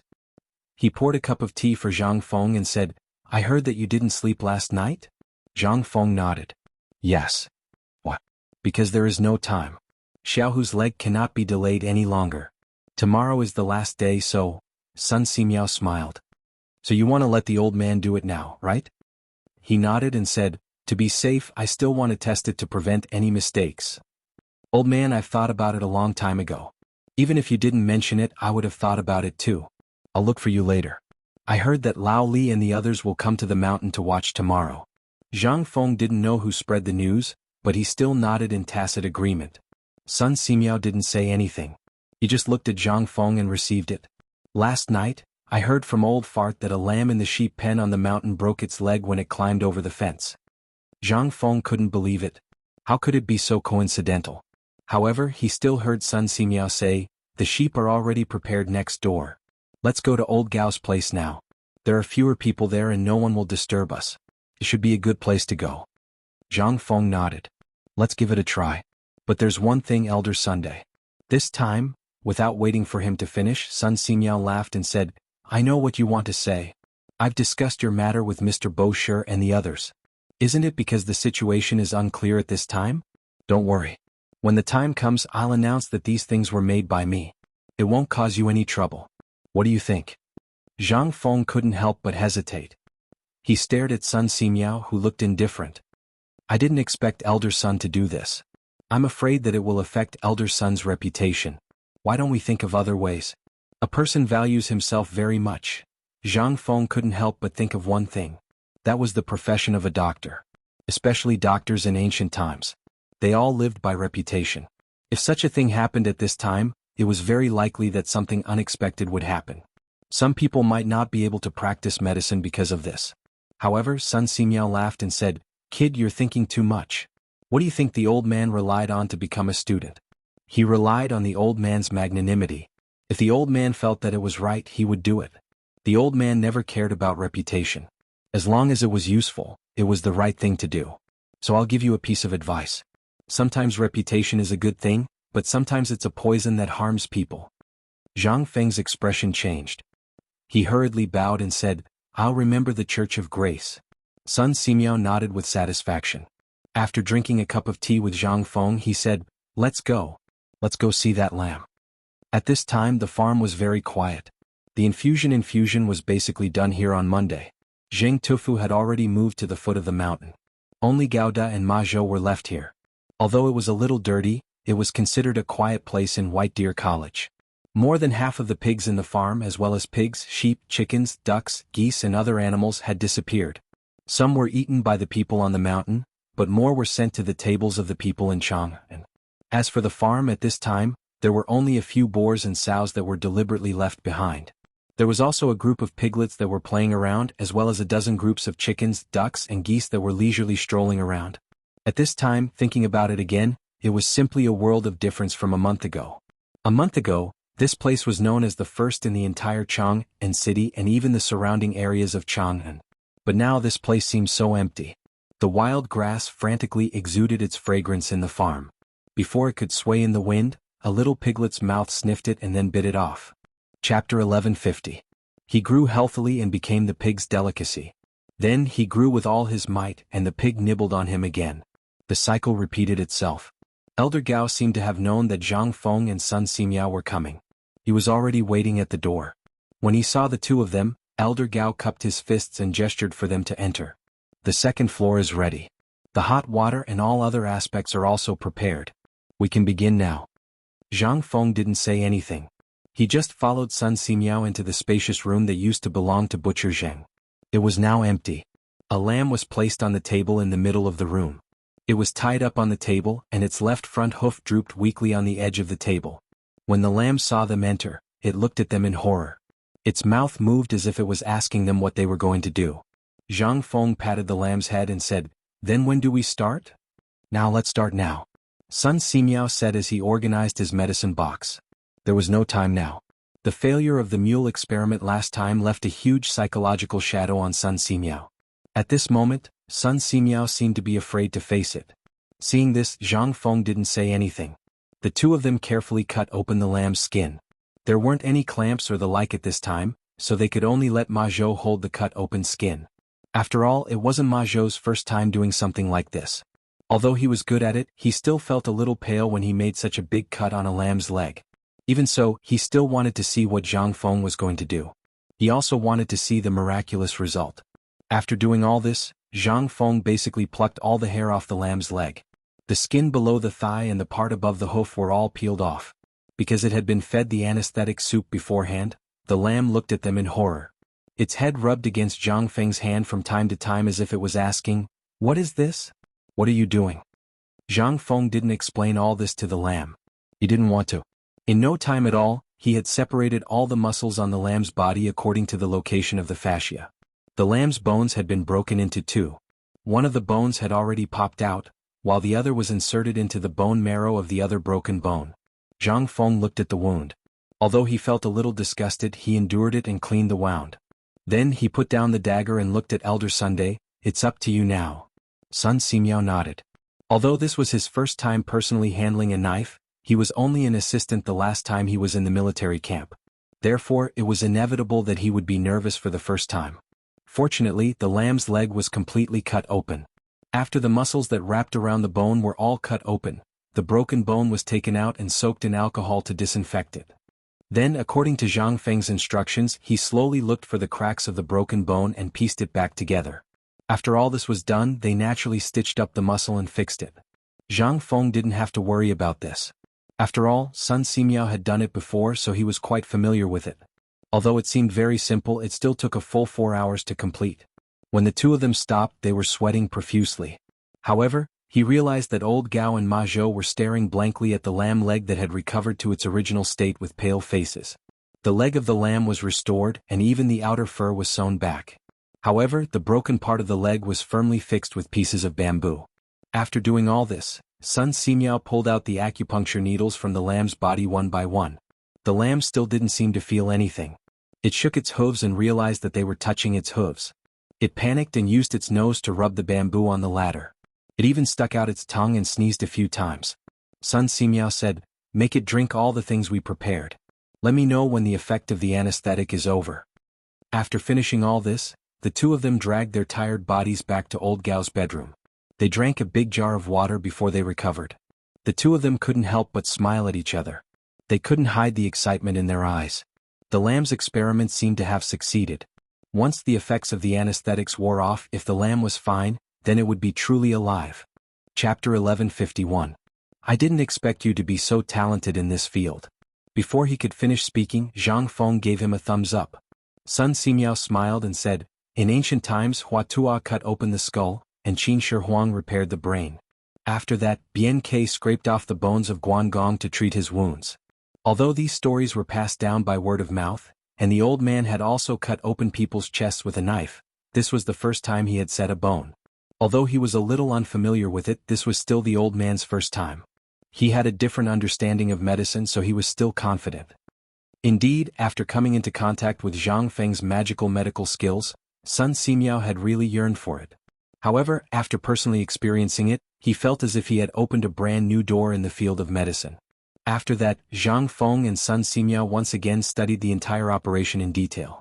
They even repracticed the operation with Niu Jianhu many times.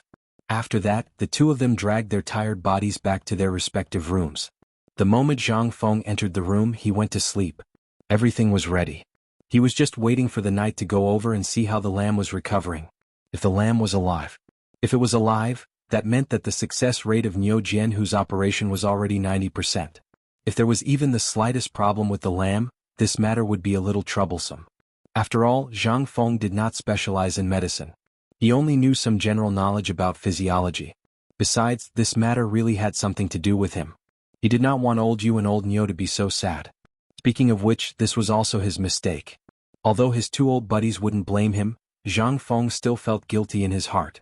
After scolding himself in his heart, Zhang Feng slowly fell asleep.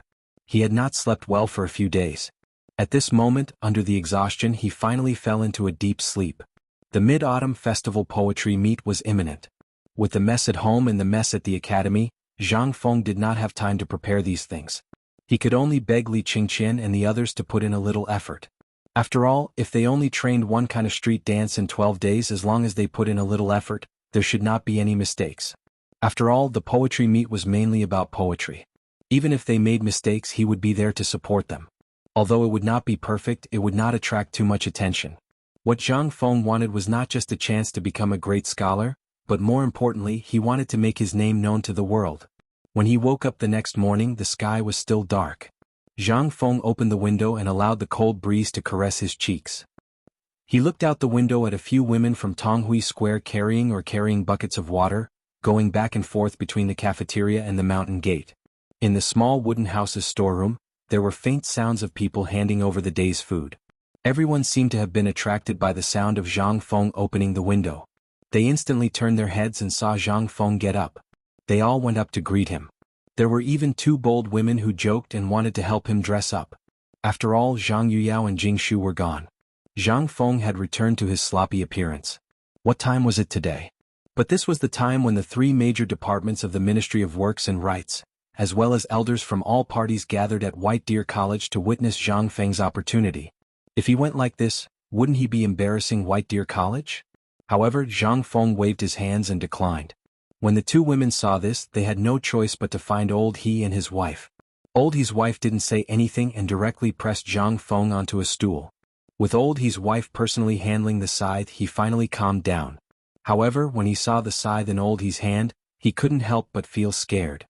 He asked, "Old He, what are you doing with the scythe?" Old Ho pointed at Zhang Feng's chin and the black hair between his lips and said, "I'm shaving your beard. A man's beard needs to be trimmed to be better and thicker. Don't you know this?" Zhang Feng was so scared that his whole body trembled. He was about to go on strike. Okay, I won't shave. I'll do it myself when the time comes, okay? I won't shave today. I think it looks good like this. This is called personality. After Zhang Feng repeatedly begged for mercy, Old He reluctantly put down the scythe. When he left the room, Steamed Bun had returned to the mountain. She squatted at the door with Guzi and Juzi staring at Zhang Feng. Seeing Zhang Feng come out, Steamed Bun grabbed Zhang Feng's hand and refused to let go. Zhang Feng had no choice but to hug and touch her. Who wouldn't like such a cute little girl? The most leisurely person on the mountain now should be this little girl, right? Zhang Feng took Steamed Bun around the mountain and came to the cafeteria. He chose a few snacks and side dishes that Mo liked to eat. It was not easy to make the little girl happy. However, Old He waited for Steamed Bun to finish her meal before he hurriedly took Steamed Bun away. This time, Ching Chimo's people didn't come for breakfast. It was said that they went to the mountain to run before dawn. It seemed that they also knew that Zhang Feng had been troubled recently, so they didn't dare to bother him. They were practicing the so-called street dance desperately. They didn't let anyone see it and beat up anyone who saw it. Zhang Feng was speechless. He touched his chin and looked at Guzi and Juzi who were eating the food on the second floor. He laughed and scolded, "Did I cheat you on the mountain? Can't you eat more gently?" The two laughed, but they still wolfed down the food. "It's so delicious. Brother Feng, why is the food on the second floor different from the food on the first floor?" Zhang Feng smiled and didn't say anything. After a while, he asked, "Do you want to eat the food on the second floor?" How could the two kids not want to? Their heads nodded like rattles. Seeing this, Zhang Hong laughed and said, "Then I'll give you a task. As long as you can familiarize yourself with the disciple rules at the end of this year, I'll make an exception and accept you as my last disciple. From now on you'll eat whatever I eat." Chapter 1152. The two naturally didn't know what the disciple rules were. Not to mention these, they didn't even know how to read. Zhang Feng's promise to them was just a joke, but it also gave them a reason to keep up with the others. A goal to stand out. After accompanying the two of them to eat, when they walked out of the cafeteria, they saw Ma Zhou anxiously walking back and forth at the entrance of the cafeteria. He was holding a steamed bun made of brown rice in his hand and eating it with relish. Zhang Feng looked at the cafeteria in surprise and said, "Did you not release the tickets or something? Why are there so many delicacies? Why are you eating this thing? Ma Zhou smiled awkwardly. I'm used to it. I still have to save money. Buying books is more important. Zhang Feng was a little speechless. He was too lazy to argue with him. He asked, why are you waiting here so early? Tell me. Hearing this, Ma Zhou's face flashed with excitement and said, I want you to see something good. Now that Dr. Sun has gone, you are the only one left. After hearing this, Zhang Hong realized that he should be treating the lamb. Then she hurried back to the farm with Chairman Ma. In the yard of the farm, the expert and Dr. Sun were squatting in the yard and staring at a little lamb. One of the little lamb's legs was tied with a bamboo splint. However, it was limping and bleeding happily on the grass. While eating grass from time to time, it would use its mouth to nudge the hooves tied with the bamboo splint and bleat twice. It seemed to bleat twice as if it was complaining to everyone, wanting them to take down the ugly thing. Seeing this, Zhang Feng couldn't help but be overjoyed. He asked, Elder Gao, is this the lamb from yesterday? Sun Simiao laughed and stroked his beard. What do you think? Several people couldn't help but laugh heartily. After laughing, Sun Simiao patted the medical kit next to him and said, this operation is no small matter. Wait, I heard that it should be at 12:45. They will all come to watch. Where are you going to do the operation? When Zhang Feng heard this, he couldn't help but have a dignified expression. If so many people came to see it, logically speaking, it should be placed in an open area outside. However, there were too many bacteria outside and it wasn't easy to do this. After thinking for a while, Zhang Feng suddenly slapped his head and said, I'm going to put it in the teaching building. Can't the teaching building do that? No. That's a place where we read the books of the sages. If we see something like that, we'll see blood. Moreover, the mountain gate hasn't even opened yet. It's very inauspicious. Zhang Feng waved his hand. What's wrong with that? Didn't the academy set up military science and medical science for the first time? Let's treat this as a medical lesson for the entire academy. What do you think? Sun Simiao still strongly objected, but at this time the expert praised, Prince Zhang's method is very good. I think it's feasible.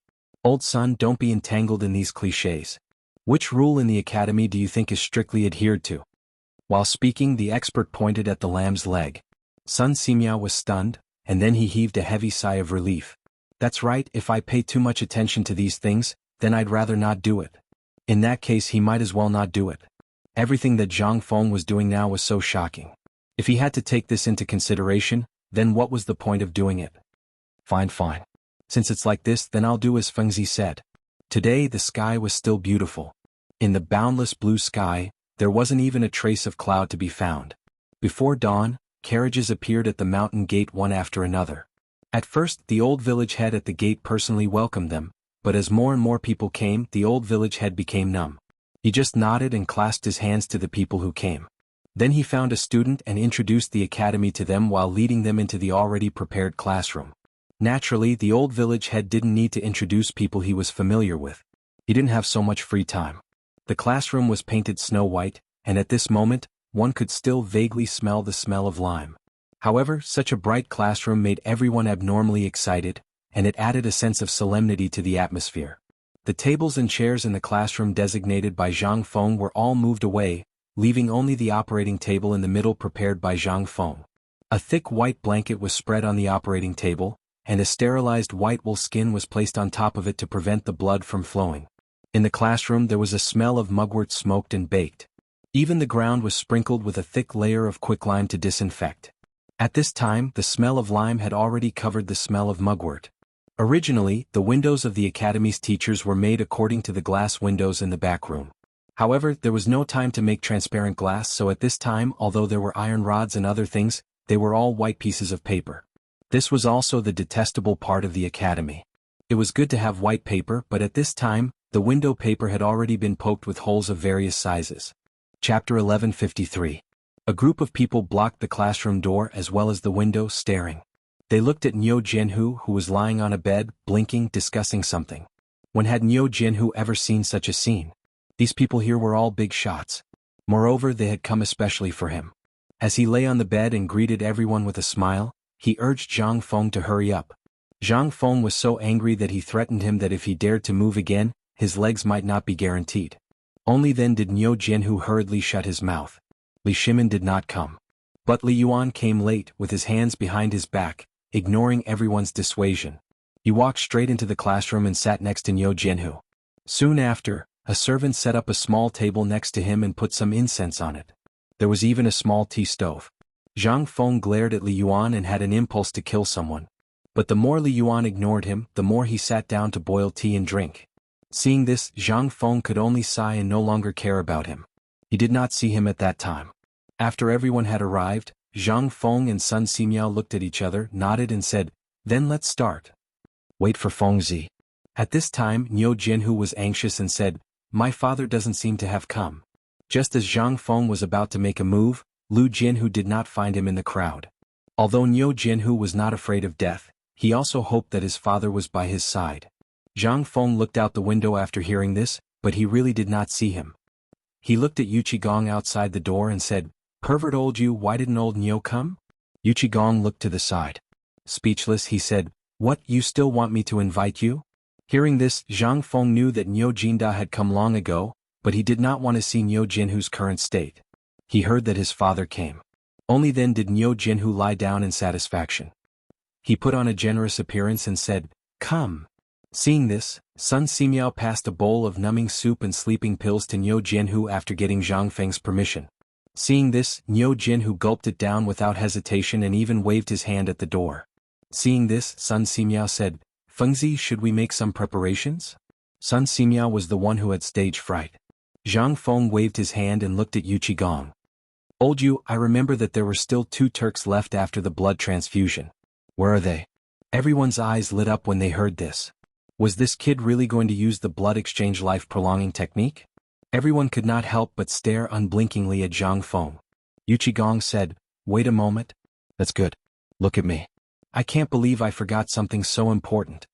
He didn't forget about it. In fact, he had already prepared it. He just wanted to see if this kid really needed it.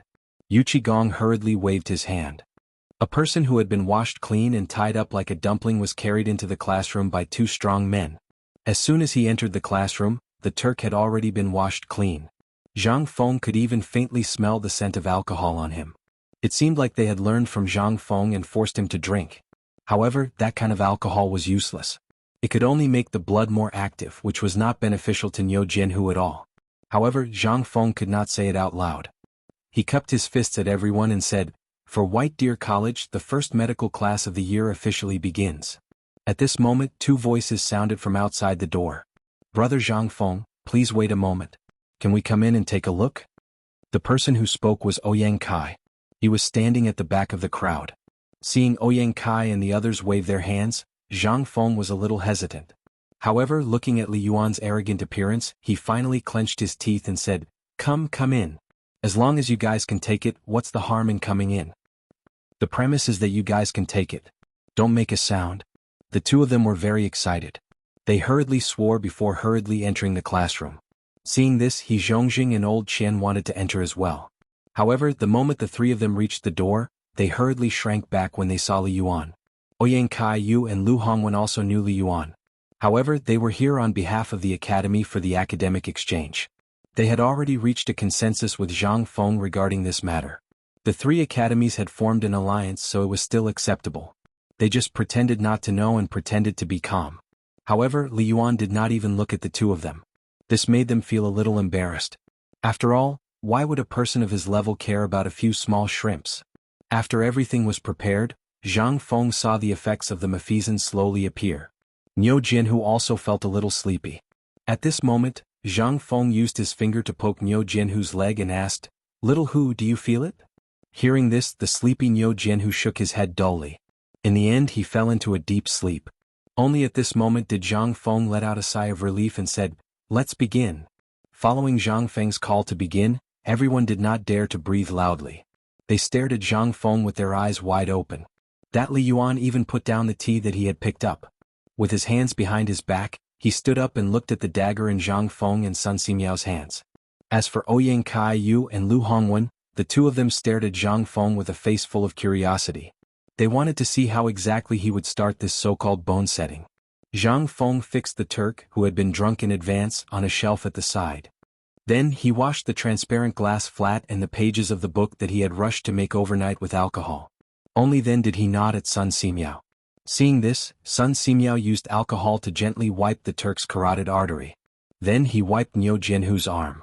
After that, Zhang Feng used a rubber bandage to tie Niu Jinhu's arm, making his blood vessels protrude.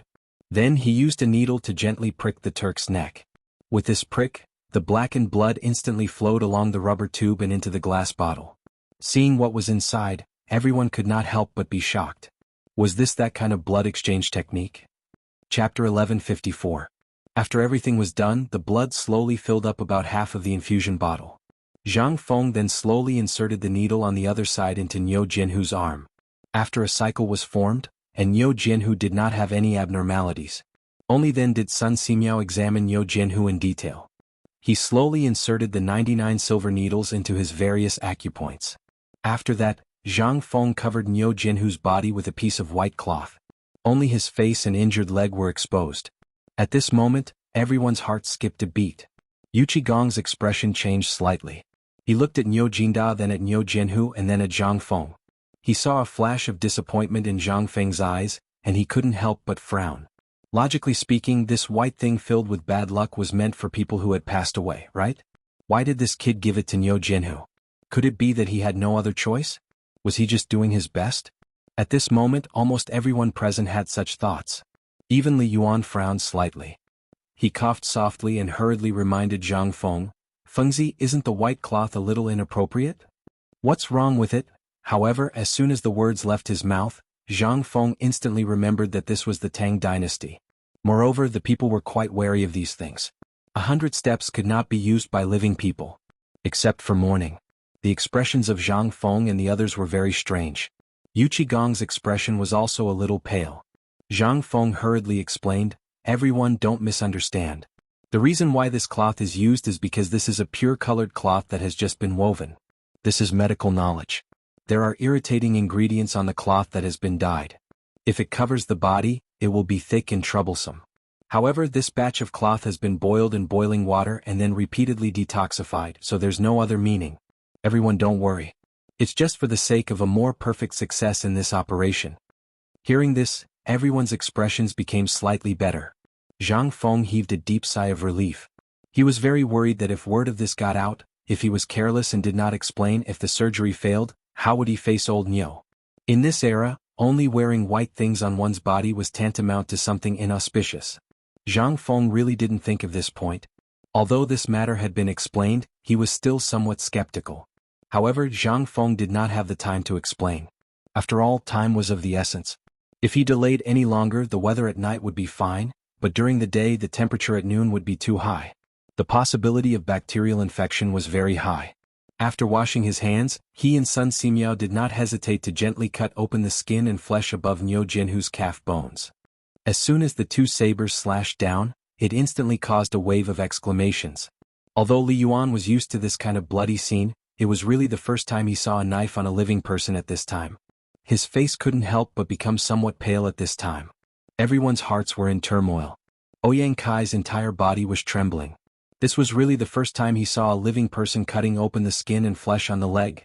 That visual impact, it was simply too good. At this time, Sun Simiao was also not feeling well. He had practiced 2 or 3 times. If he were to do it now, due to the success of the lamb last time, Sun Simiao's mood was greatly relieved. He no longer had the previous worries. Although the saber in his hand was still trembling, the action of cutting open the skin and flesh still leaked out a little. After all, this was doing something on a living person. He did not dare to guarantee that nothing would happen. Now, Niu Jinhu's leg bones had been exposed for 3 days. At this time, the cells at the front of the bone were slightly dry, and the bone stubble was a little black. Zhang Feng took out the 3-edged bayonet that he had prepared in advance and used it as a brush. He rubbed away the broken parts at the front of the bone, trimmed it slightly and cleaned the stains and coagulated blood on it. This work was very meticulous. Zhang Feng could only do it himself. When the people present heard the sound of the file, they could not help but feel their hearts churn. Even their legs were trembling. After another hour, Zhang Feng finally finished everything. He looked at Sun Simiao and said, "Elder son, wait for me to count to 3. When I count to 1, let's use our strength together and reset his leg bones. What do you think?" Sun Simiao did not have time to answer at this time. He only nodded heavily. At this time, outside the door and inside the door, the three people stood on their tiptoes and stuck their heads out to see how they were going to reset the leg bones. At this time, Zhang Feng was holding Niu Jinhu's leg. His heart was beating faster. After he was ready, he looked at Sun Simiao, who was holding Niu Jinhu's leg, and said slowly, 3, 2, 1, pull. As Zhang Feng's voice fell, the two of them used their strength at the same time. Then they slowly stretched Niu Jinhu's right leg in the opposite direction. Even though Niu Jinhu had taken anesthetics and sleeping pills, he still screamed in pain due to the intense pain. But before he finished screaming, Niu Jinhu fainted from the pain again. Chapter 1155.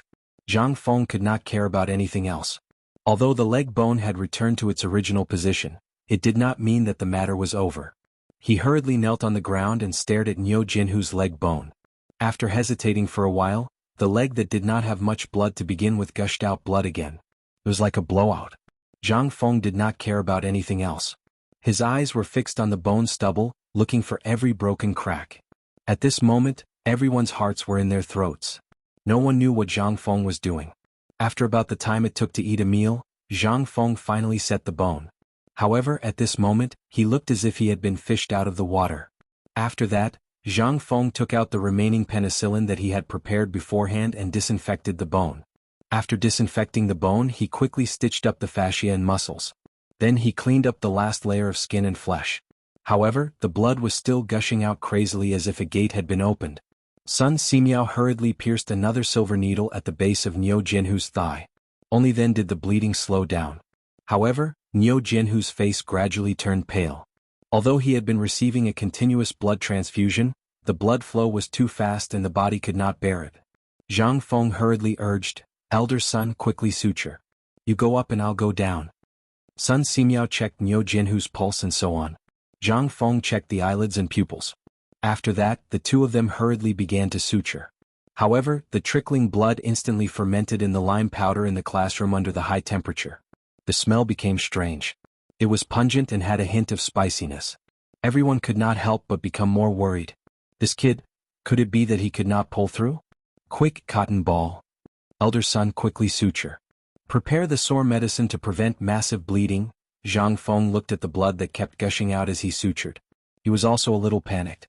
In the future, there were too many of such things. Postoperative hemorrhage was a common occurrence. However, this time, it happened right in front of Zhang Feng's eyes and he was the chief surgeon. Only then did Zhang Feng personally understand how difficult it was for a doctor to face such a situation. After that, Zhang Feng picked up some bandages that he had prepared in advance to stop the bleeding. He sewed up Niu Jinhu's wound while disinfecting it. In the end, Zhang Feng clenched his teeth and poured all the penicillin he had made himself onto the wound. Just like that, after the time it took to brew a cup of tea and a meal, Sun Simiao inserted the final needle. The surgery was finally a success. The two of them didn't dare to be careless. After all, Niu Jinhu's right leg was still bleeding. If it weren't for the free blood transfusion, Niu Jinhu would probably be. Sun Simiao checked Niu Jinhu's pulse and nodded. Then, together with Zhang Feng, they wrapped the bandage in their hands tightly around the wound. Basically, after wrapping a layer of gauze, they had to put a thick layer of medicine on the wound until the entire right leg was tightly wrapped. Only then did the two of them hurriedly put the bamboo splint that they had prepared in advance on Niu Jinhu. Until now. Only then did Zhang Feng and Sun Simiao start to pant heavily. Zhang Feng glanced at the Turk. They didn't know when the Turk had completed his mission. The blood flowing out of his veins was also intermittent. Seeing this, Sun Simiao looked at Niu Jinhu's leg again. Only then did he hurriedly insert needles on his leg and chest again. Zhang Feng's eyes were also fixed on Niu Jinhu's leg that was constantly bleeding. Gradually the bleeding stopped again. Seeing this, Sun Simiao pulled off the infusion tube on Niu Jinhu's body. After doing all this, the two of them basically sat down on the ground at the same time. Zhang Feng and Sun Simiao looked at each other, then hooked their fingers at Li Yuan. They pointed at the cigarette in his hand. Li Yuan rolled his eyes. He fumbled around in his arms and took out a pure gold cigarette box. He took out 2 cigarettes and handed them to the two of them. He asked, "This is it? This kid is fine?" Zhang Feng didn't say anything. After taking a few deep puffs of the cigarette, he stood up and glanced at Niu Jinhu. He then said, "Everyone, Brother Xiaohu's leg is saved. If there are no accidents, he will be able to walk on crutches in 2 months. In half a year he will be able to walk on the ground." Hearing this, everyone couldn't help but heave a deep sigh of relief. Even Yuqigong was so excited that he shouted, "Beautiful! I knew you could do it." Old Nyo, listen, King, listen, your Xiaohu is fine. Nyo Jinda had been listening carefully to all the sounds in the classroom, but he didn't dare to look. At this time, when he heard Zhang Feng and Yuqigong's words, his tense body trembled slightly. Yuqigong put his arm around Nyo Jinda's shoulder and laughed. "Old man, did you hear what Feng said? Your kid is fine. In half a year your kid will be able to jump around again.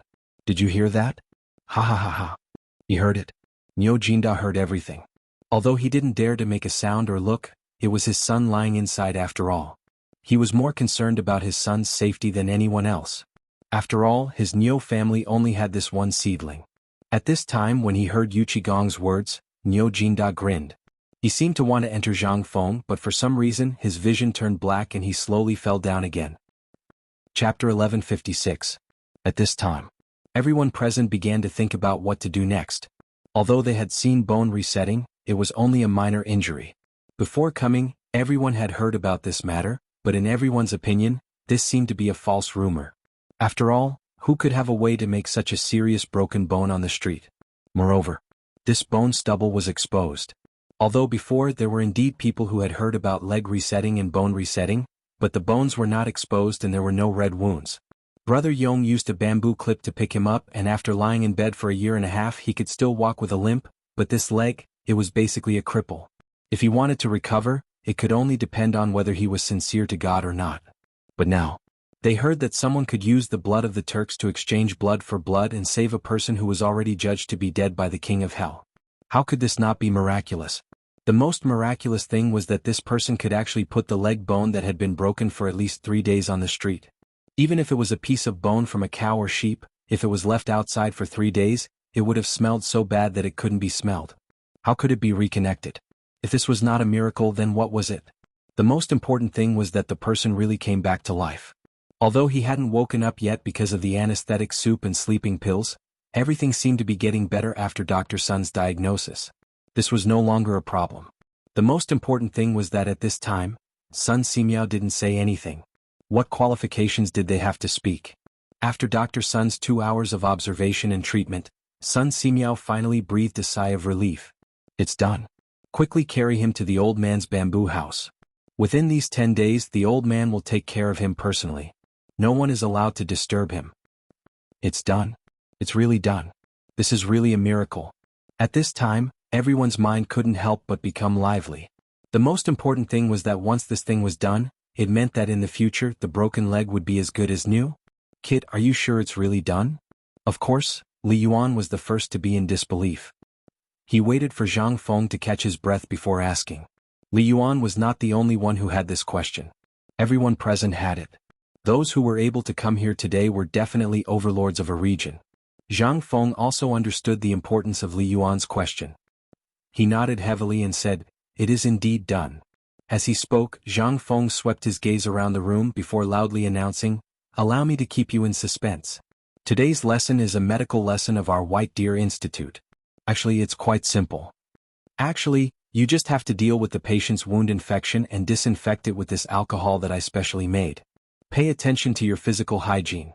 Zhang Feng explained in detail the physiology and hygiene, as well as those bacterial infections and so on. Otherwise, based on these people's thoughts of Brother Feng not regretting it until he hollowed out the city walls, he could forget about living a good life from now on.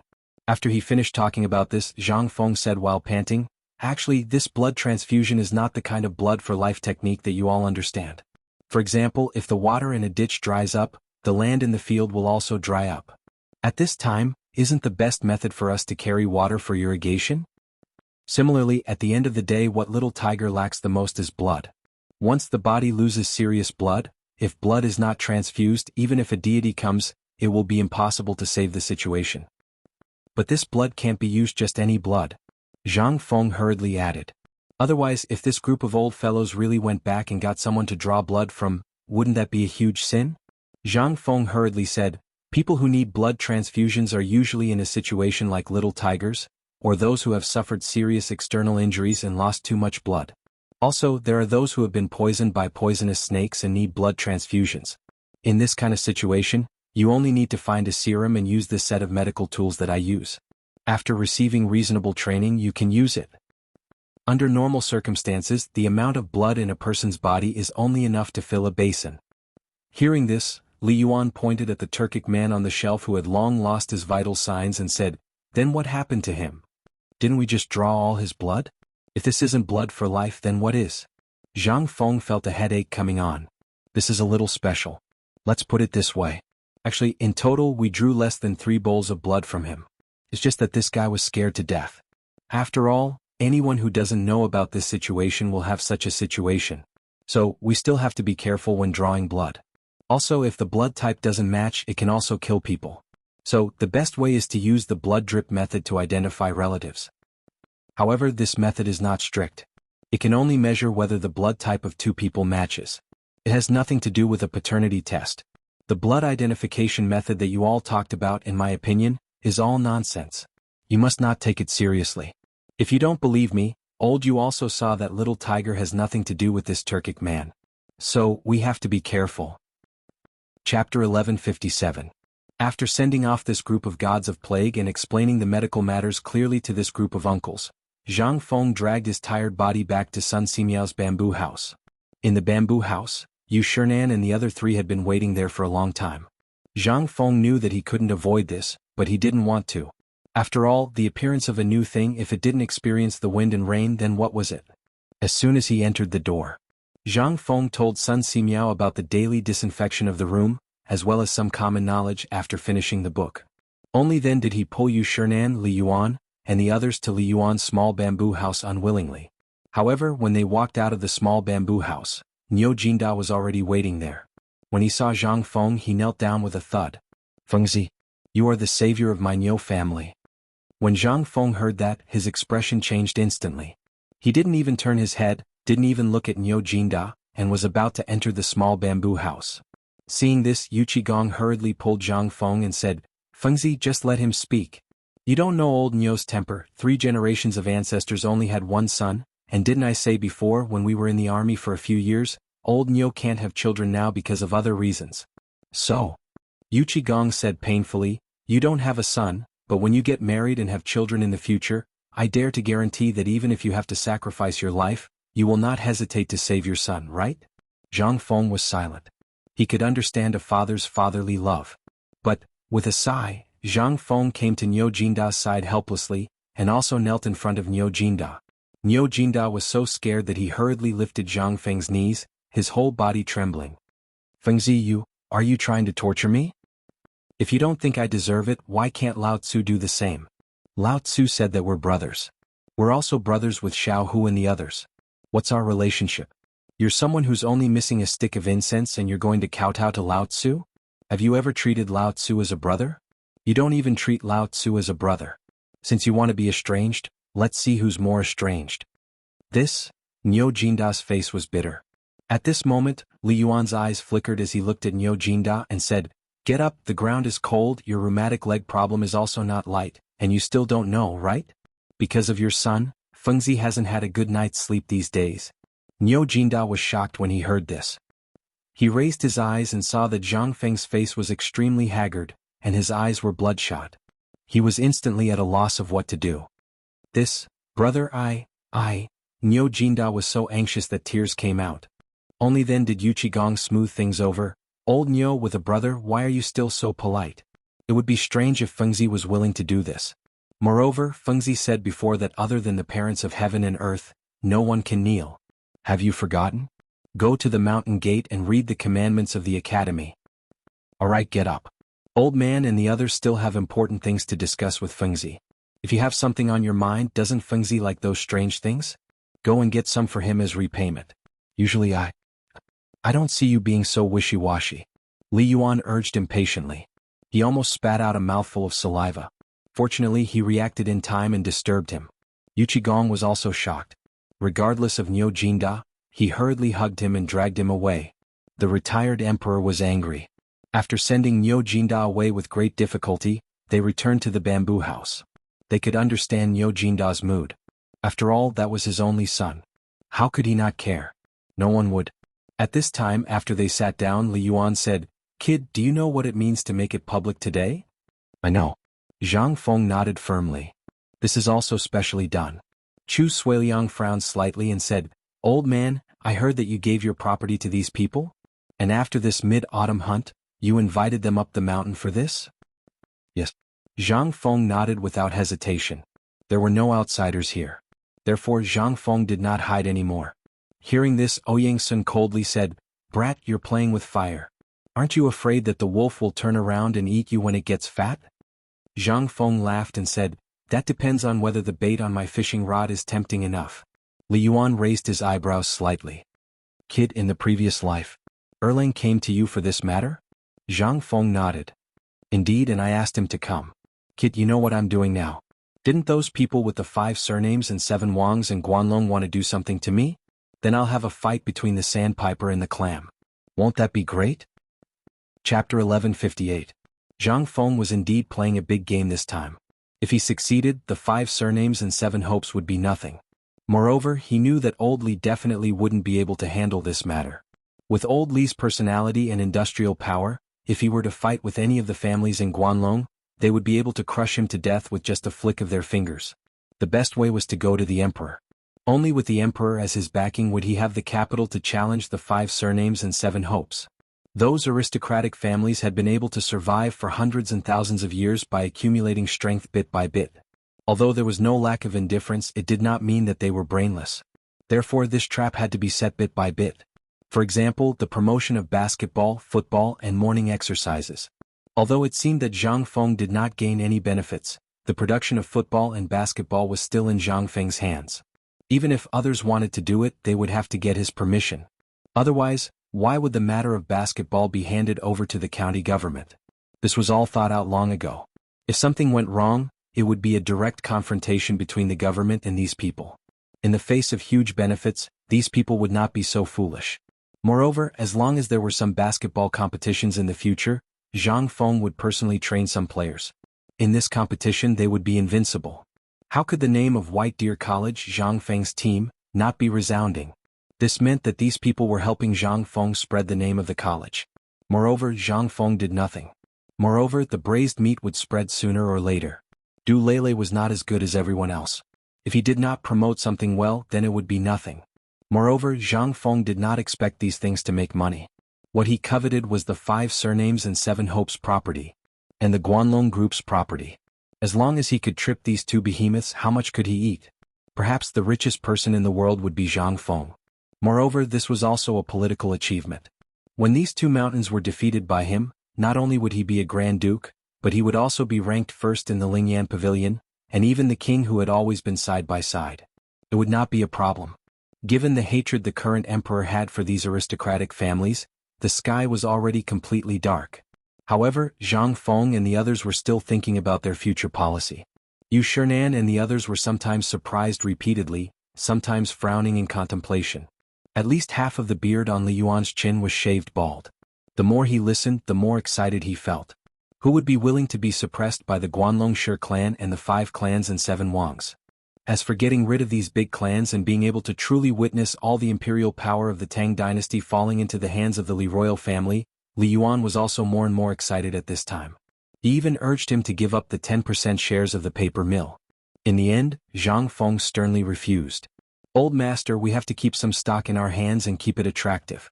For example, this medicine, the paper mill, the forging workshop, the salt-making workshop, the rubber factory, and the textile factory. These are the foundation of whether we can destroy them in the future or not. If one of these falls into their hands, think about it, what attraction do we have? Humans are greedy like snakes trying to swallow an elephant. When they can't get what they want, they will try their best to get it. Now, these industries are all in a watertight situation. Once they tear a hole in it, think about the result. Although I still have a backup plan in the future, once the canal is opened, the initiative will not be in our hands. Now we want to give them meat to eat. They have it. When the time comes, it will be the meat in our hands. We have to think about how to give it out. Traction. Li Yuan and the others could not help but feel shocked. They were very suspicious about what Zhang Feng was thinking about, but they also knew that this kid was really annoyed by Guanlong's people during this period of time. From the immortal ointment to the surveillance during the mid-autumn hunt, anyone would be scared, let alone this scheming kid. Well everyone, I'm really tired these days. If there's nothing else, I'll go back first. When Zhang Feng saw that his children were deep in thought, he couldn't help but ask. He hurriedly got up and asked. But when he saw that no one responded, he ran away. Among people, especially that old man Li, it was impossible for Zhang Feng to guard against his cunning ways. He didn't dare to stay here any longer. If he did, then all the ink in his stomach would be taken away. How could he not know what these people wanted? They just wanted to ask him about the medical science, the operation, and the blood transfusion method. If Zhang Feng could explain it clearly, then he would not be here. He would have gone to the Imperial Academy of Medicine long ago. When Zhang Feng went out, his legs seemed to be filled with lead and could not be dragged. At the same time, in the depths of the palace, in Li Shimin's bedroom. At this time, a spy also showed everything that happened on the mountain today to Li Shimin. The ox saw the tiger's leg. Was done. This was without a doubt a great piece of news. At this time, Li Shimin could not help frowning slightly and sighing. Fengzi was really careless this time. Chapter 1159. After Empress Zhangsun instructed Li Tai, she asked someone to send him back. Then she asked, "Second brother, what's wrong with Prince Zhang?" Li Shimin sighed and handed the secret letter to Empress Zhangsun. "Guanyin maid, read it and tell me what Fengzi is thinking. The day before yesterday he told me that he wanted to deal with these people. But this time I don't understand. I don't know what he is thinking." Empress Zhangsun read the contents of the secret letter and couldn't help but feel surprised. According to young Master Zhang's style, coupled with the fact that these people have been targeting young Master Zhang recently, I feel that second brother shouldn't pay too much attention to the subtle matters. Why? Li Shimin didn't understand and asked. Empress Zhangsun smiled and said, "Second brother, don't you understand? Prince Zhang and the people of the Guanlong 5 surnames and 7 hopes were so enthusiastic at the beginning. If your majesty has too much contact with them, everyone will think that you and Prince Zhang are plotting something. What do you think will happen to the 5 surnames and 7 hopes? I think Prince Zhang did a good job. After all, only with a sense of mystery and temptation can the relationship between second brother and Prince Zhang fade. In addition, if second brother and Prince Zhang quarrel over this matter, it will be wonderful." Quarrel? Li Shimin was slightly stunned. But after a while he suddenly understood. "I understand." Li Shimin laughed and said, "After tomorrow morning I will go up the mountain again. You'd better not go anywhere. Tomorrow morning, there will be people talking about today's matter. Second brother, you only need to deny it." Li Shimin heard this and couldn't help but smile. Aha, Guanyin maid knows me best. However, it would be even better if Imperial Father could say a thing or two on the mountain. At night, news of Zhang Feng's life-prolonging blood transfusion method and his miraculous medical skills had already spread like wildfire in Chang, and at night, it was even more miraculous. At this time in Qing Yaojin's mansion, Zhang Sun Wuji, Wei Zheng and the others were already sitting in a circle. They were just about to go to the palace to see the emperor, but the reply they got was that the emperor was angry and he didn't want to see anyone at this time. The emperor probably didn't know why they wanted to see the emperor. That was to say, what Zhang Feng did today made the emperor angry. At this time they didn't understand what the emperor and Zhang were doing. They also didn't know what on earth to them. After all, the emperor seemed to know this matter. But now, it was so obvious that was that. Is the emperor really angry? That's not right. Everyone couldn't help but look serious again. Finally Wei Zheng looked at Yuqi Gong and said, "Yuqi, you know the most during this time. Tell me what's going on." And Fengzi wouldn't do such a thing because of this matter. So, I think this is a trap set by the emperor and Fengzi? At this time, everyone was silent again. They weren't fools. Who was Zhang Feng? He was smart and cunning. Wouldn't he know the consequences of what he was doing now? No. He knew better than anyone else. So, it was too early to say anything now. They discussed for more than 2 hours, but just as it was about to end, little Gizi, wearing a big black robe and holding a gold medal, rushed into Qing Yaojin's living room. Little Gizi was wrapped up so tightly that no one could see his face, but everyone recognized the gold medal in his hand. They hurriedly got up and little Gizi took off his hood and said with a smile, "Little Gizi greets the Guogongs." Little Gizi were so familiar with each other. If you have something to say, just say it. There's no need to be so polite. Wei Zheng hurriedly smiled, but his smile was somewhat unreadable. Seeing this, little Gizi didn't beat around the bush. He took out a bamboo tube and handed it to Wei Zheng, saying, "This is the emperor's order. So, the Guogong should do what you should do. It's best if you don't care about this matter. It's best if you make things difficult for that kid." Now, the emperor's order is to focus on preparing the forging workshop and the firearms. As for the rest, it's up to Prince Zhang to play by himself. Play by himself? Everyone's expression froze. They didn't know what the emperor and Zhang Feng were up to. Even if you were beaten to death, you could tell that the emperor wanted Zhang Feng to solve it by himself. Diverting everyone's attention from the front to the back? It seemed that this was the only way to explain the situation at this time. Wei Zheng and the others frowned and muttered for a while, then cupped their fists and said, "I'll have to trouble Gong Gong to tell the emperor that we understand." Little Gizi heard this and nodded. The emperor actually understands everything. As for General Niu, I hope you can enlighten him. The emperor will reward the Chang and military camp tomorrow morning. He also wants to see this new training method. You know, as he spoke, Little Gizi put the cloak on his head again and cupped his fists, saying, "Okay, I won't disturb you anymore to avoid too many eyes. I'll take my leave." Chapter 1160. Dong. The morning bell rang on time. Usually at this time, no one in Chang and city would have woken up or gone out. However, since the appearance of the football match and the morning exercise, no one in Chang and city held a teapot for a walk. Instead, they went out for exercise in groups. Chang and University also opened its doors. All the students opened their doors and ran around Chang and city for exercise. The citizens naturally followed behind them and ran slowly. What was this? This was a trend. The Imperial College in Hongwen-Guan, as well as those high-ranking officials and dignitaries, were all trying their best to learn. Don't ask why. It was because this thing was created by Zhang Feng. Zhang Feng, godly Dr. Sun Simiao, and the four great scholars of Chang and city had spent many years reading books. A genius like Zhang Feng had wasted many years in a small pub to create this thing. At this moment, White Deer Academy was basically considered to be a gathering place for those mystical things. Not to mention the rare building method, just the facilities of the academy, and the series of earth-shattering things that appeared, made it impossible to find any fault even if you wanted to. Chang and University was definitely the first place that White Deer College promoted these things in Chang and city. Although the public couldn't go to White Deer College, they only had to look at Chang and University to know what White Deer College had done during this period of time. In addition, the Directorate of Imperial College and the Hongwen building were also present. Previously, everyone only knew that these two were not on good terms with Zhang Feng. However, ever since they saw this plaything at the autumn hunt, they were truly amazing. They all went to White Deer College in Shao Mountain to observe. That was not all. After watching a morning exercise, the libation lords of the two academies hurriedly drove the students of the academies down the mountain. Don't ask why. Because if these students were to stay here for another 2 hours, then the two academies, he would only be left with the awkward situation of being a teacher. After that, for some reason, the two of them actually begged Zhang Feng for the morning exercises, basketball, and even the football. Although this was said by the people of Tong Hui Fang.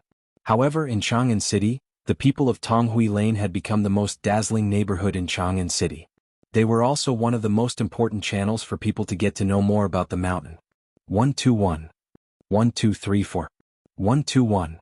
As the horns sounded at the door, the people of Chang and who had been waiting at the door hurriedly followed behind the students and began to run. It was as if they were competing with each other. At first, Chang and University was the only big university. In the end, Imperial College and Hongwen-Guan joined in. Good Lord, these two universities were even more aggressive than Chang and University. They ran from dawn to the last quarter of an hour before stopping. Their roars seemed to be announcing that this thing belonged to them. They even suppressed the roars of Chang and University. In the end, Zhang Shan of Yisun Pastry, who was Zhang Feng's future father-in-law, and the old village chief of Tonghui Lane, raised their arms and called for the people of Tonghui Lane to join in. Naturally, the people of Hongwen-Guan and Imperial College were defeated. However, they didn't lose their temper. If it were anyone else, these two universities would definitely curse them to death. However, one of them was Zhang Feng's father-in-law, and the other was Zhang Feng's neighbor. They could not afford to offend them. Every time they started from Chang'an University, they would go around the Vermilion Bird Gate, and then to the illustrious Virtue Gate. After passing through the two cities, they would stop at the entrance of Zhang Feng's tavern for a while. This was the main point. In the end, they decided to start from the 16 royal cities and focus on Zhang Feng's tavern. Only then did Chang and city not fall into chaos. Moreover, this order came from the palace. Obviously, this had been tacitly approved by the emperor. What was this? If they did not King run, how could they face the emperor? How could they face the people of Chang and city? At this time, the officials who were attending the court did not dare to sit in the sedan chairs, because they were flustered. Although those people who were running did not say anything, they still looked at their sedan chairs or horses and greeted them. They always felt that these people were greeting their ancestors. In the end, Qing Yaojin had no choice but to take the initiative to pull Wei Zheng and the others to run to the court. This time it was serious. How could they not go when the Duke had already gone to attend the imperial court? Could it be that they were more powerful than the Duke? So at this time, there was a spectacular scene of first-grade officials and ordinary people going out to run together every day with the morning bell as a signal. At this time, the foreign officials stationed in Chang and could not help but be completely dumbfounded. They stared at all this in Chang and mistakenly thought that the Tang dynasty had entered the stage where all the people were soldiers. How could this be? How the F***ck could this be?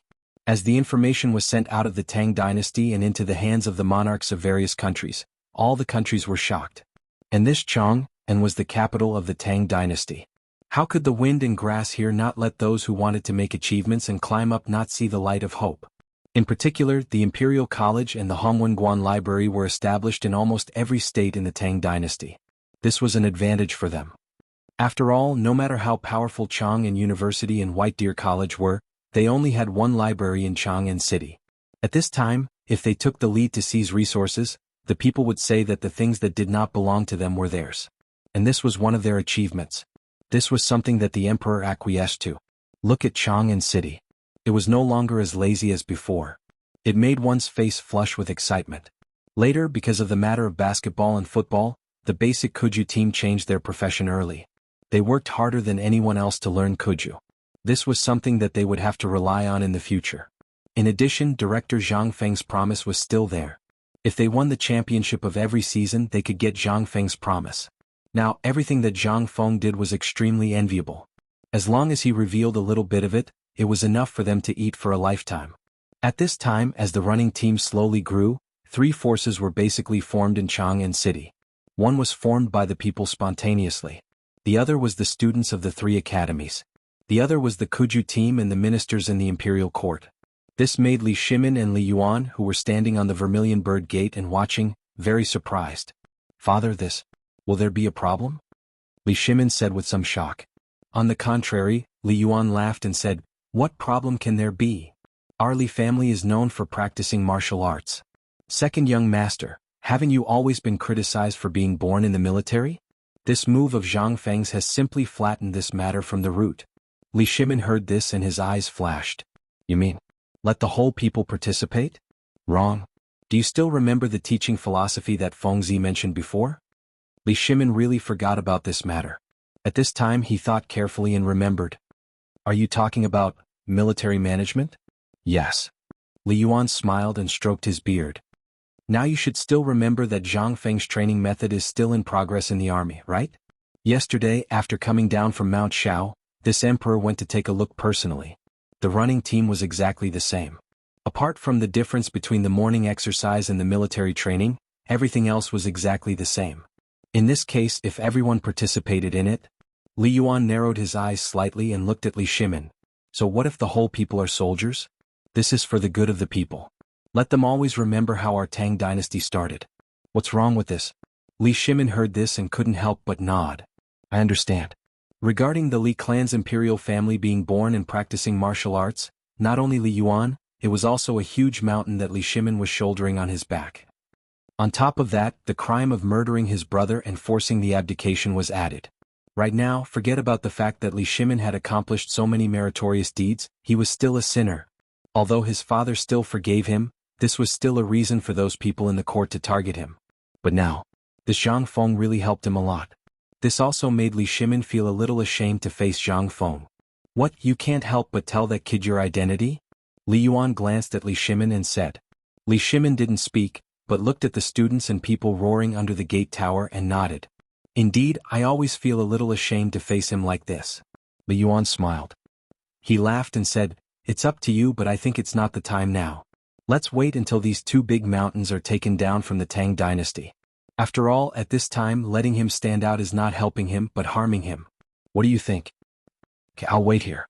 It's time to go to court." Li Shimin opened his mouth to say something, but in the end he still couldn't say anything. He smacked his lips, made a gesture and retreated down the city wall of Zhuke Gate. In the political announcement hall. At this time many ministers were so tired that they were panting like oxen, squatting on the ground with flushed faces, or sitting on the court panting. But everyone's spirit was more than ever.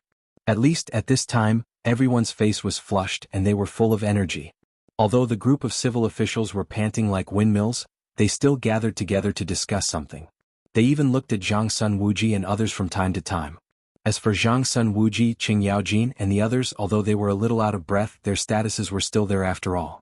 It was not good for them to say anything. They forced themselves to hold on, straighten their backs, and listened carefully to what the ministers were saying. This made the two old men Fang Xianling and Du Ruhui suffer. At this time they wanted to sit down and rest, but their identities didn't match and it was inappropriate. But if they didn't sit down their legs would be numb, not to mention how uncomfortable it was. At this time little Gizi glanced at everyone indifferently. Everyone hurriedly got up from the ground, thinking that the emperor was going to court, but little Gizi said indifferently, "The emperor has decreed that from today on, all ministers will be rewarded with a futon, and you are allowed to kneel." This time, everyone couldn't help but boil up. This was simply a great favor bestowed by the heavens. Everyone hurriedly bowed, and the white jade in their hands couldn't stop trembling. "Thank you, Your Majesty." In the midst of everyone's cheers, the little eunuchs had already rushed out of the political announcement hall, and orderly took out a futon and placed it behind everyone's buttocks. The ministers looked at the futon and wanted to sit down. But without the emperor's permission they didn't dare to. After the futon was distributed, little Gizi retreated to the side of the dragon throne and said loudly, "The emperor is here." Immediately, the ministers hurriedly tidied up their clothes, and then respectfully greeted. Li Shimin was very happy today because just now, he could say that he saw these ministers still stride into the political announcement hall. Although this formation looked a little out of place, it was a good start. "Welcome, Your Majesty. No need for formalities, please take a seat." Li Shimin waved his hand, but he didn't climb the 8-step stairway to heaven. Instead, he stood in front of everyone with his hands behind his back and said with a smile, "Today's matter, I have seen it with my own eyes, I am very pleased." Everyone was surprised. Although most of them were unwilling, they couldn't help but be on tenterhooks when they heard that the emperor was secretly observing them. However, Li Shimin didn't pay attention to them. Instead he smiled and waved his hand to signal everyone to sit down, but before he could speak Wei Zheng hurriedly said, "Your Majesty, this old minister thinks it's inappropriate." Li Shimin smiled faintly and said, "Let's hear it, what's inappropriate?" "Your Majesty, since ancient times, there has been a difference between the monarch and his ministers. Since the Han Dynasty, there has been a change in the etiquette system between the monarch and his ministers. From the beginning of the previous dynasty, the difference between the monarch and his ministers was even more prominent. This is very useful, at least it can highlight the etiquette between the monarch and his ministers." "Ah, Prime Minister Wei, you might as well say it in detail." Li Shimin waved his hand and said. Hearing this, Wei Zheng hurriedly knelt and said, "Since ancient times, when has there been an emperor standing, but the hundreds of officials in the hall are sitting? This is not in accordance with the etiquette system. If Your Majesty just feels that the officials have worked hard today, I can understand, but..." Hearing this, a few of the officials also thought it over. Li Shimin stroked his beard, came to Wei Zheng's side and sat cross-legged on the ground. The officials were so scared that they hurriedly knelt on the ground. "What about now? Now that I'm sitting, can you sit down?" Li Shimin looked at Wei Zheng, who was kneeling in front of him with a smile, and personally helped him up, then said, "In the laws of the Tang Dynasty, is there anything I can't change? In my opinion, this thing is actually just a formality. Some people are wholeheartedly thinking about the Tang Dynasty, but I know what other people are thinking in their hearts. You all know. Therefore, Prime Minister Wei, you don't have to talk about the etiquette system anymore. I've made up my mind." While speaking, Li Shimin stood up with Wei Zheng's help and said, "This so-called morning exercise and the 8th set of radio gymnastics were done very well. I've decided I'll immediately issue an edict." Li Shimin waved his big sleeves, then walked up the 8-step stairway to heaven, and sat on the dragon throne and said, "I've decided from today onwards, starting from the imperial palace, whether it's the harem or the Minister of Internal Affairs, as long as they're not on duty, everyone must do morning exercises when the morning bell rings. Otherwise, if you don't do morning exercises more than 3 times a month, your salary for that month will be deducted. Little Gizi, I'll leave this matter to you inside the imperial palace. As for outside the imperial palace, I've decided to leave it to the crown prince. Wei Jing, Zhang Sun Wuji, Fang Shenling, Du Ruhui, Qing Yaojin, Yu Qigong, and the others will assist in supervising the morning exercises of all the ministers. When everyone heard this, their hearts trembled. This time they're doomed. This old life will be completely lost. However, just as Wei Zheng and the others were about to receive the edict, a minister hurriedly stepped out and said, "Your Majesty, Qin Yuben wants to submit a memorial." Li Shimin glanced at the person who came and snorted coldly, but he still waved his hand and said, "Allow." During this time, His Highness the Crown Prince hasn't left the imperial court. At this time, the officials have already been talking about it. I hope Your Majesty can make a clear judgment. If this goes on for a long time, I'm afraid there will be chaos in the imperial court. Li Shimin smiled faintly. Then what do you think? That minister hurriedly said, "Your Majesty, this old subject has heard rumors before. Although the Crown Prince and the others are in charge of White Deer College and did do some things in the beginning, this is what the Crown Prince should do. However, if he doesn't come to the imperial court because of this small matter, isn't that a little, simply ridiculous?" Official Wang, everyone has seen what White Deer College has done during this time. I'm sure Official Wang's house still has a large amount of white paper, right? If the Crown Prince wasn't in charge of this on the mountain alone, would you use such good white paper? Also this braised meat. I heard that Official Wang's concubine wanted to eat braised meat, so she stole your family's food and gave it to your son. In the end you broke her legs. Is this true? Qing Yaojin, you're maliciously slandering me. Qing Yaojin smiled coldly and ignored that person. Instead, he cupped his hands and said to Li Shimin, "Your Majesty, the truth of this matter has been spread all over the streets of Chang'an. Moreover, all the officials present should know what kind of person this Wang Qinggong is. He is really a stingy person." Qing Yaojin, you're doing this on purpose, aren't you? Old man has no enmity with you. Why did you injure the old man so severely? Your Majesty, you have to uphold justice for this old subject. Hearing this, the group of old subjects who didn't want to speak couldn't sit still anymore. They all shouted angrily, "Qing Yaojin, this is the imperial court. You're speaking such filthy words and publicly slandering an official. How should you be punished? Qing Yaojin, you're simply despicable. Do you think that people won't know you're running to White Deer College every day? Surname Qing, does old man have to report you to His Majesty for having ulterior motives?" Li Shimin looked at the crowd indifferently and didn't say anything. When Qing Yaojin and the others saw this, they couldn't help but understand something. Qing Yaojin became even more furious. He put his hands on his hips and glared at the group of civil officials and started scolding them. The generals on Qing Yaojin's side also found a rare opportunity to angrily scold them for being fake refined. The morning exercises and running exercises were all from White Deer College. They had just heard them say that these exercises were good for the country and the people. Now they were saying that these exercises were smelly dog shit. One of the generals couldn't help but jointly request, "Your Majesty, these people simply don't put Your Majesty and the Crown Prince in their eyes. It's simply a waste of food to keep such people in the imperial court. We don't want to be associated with them." That's right, Your Majesty. These people clearly know about the Crown Prince's great achievements, but they just don't mention it.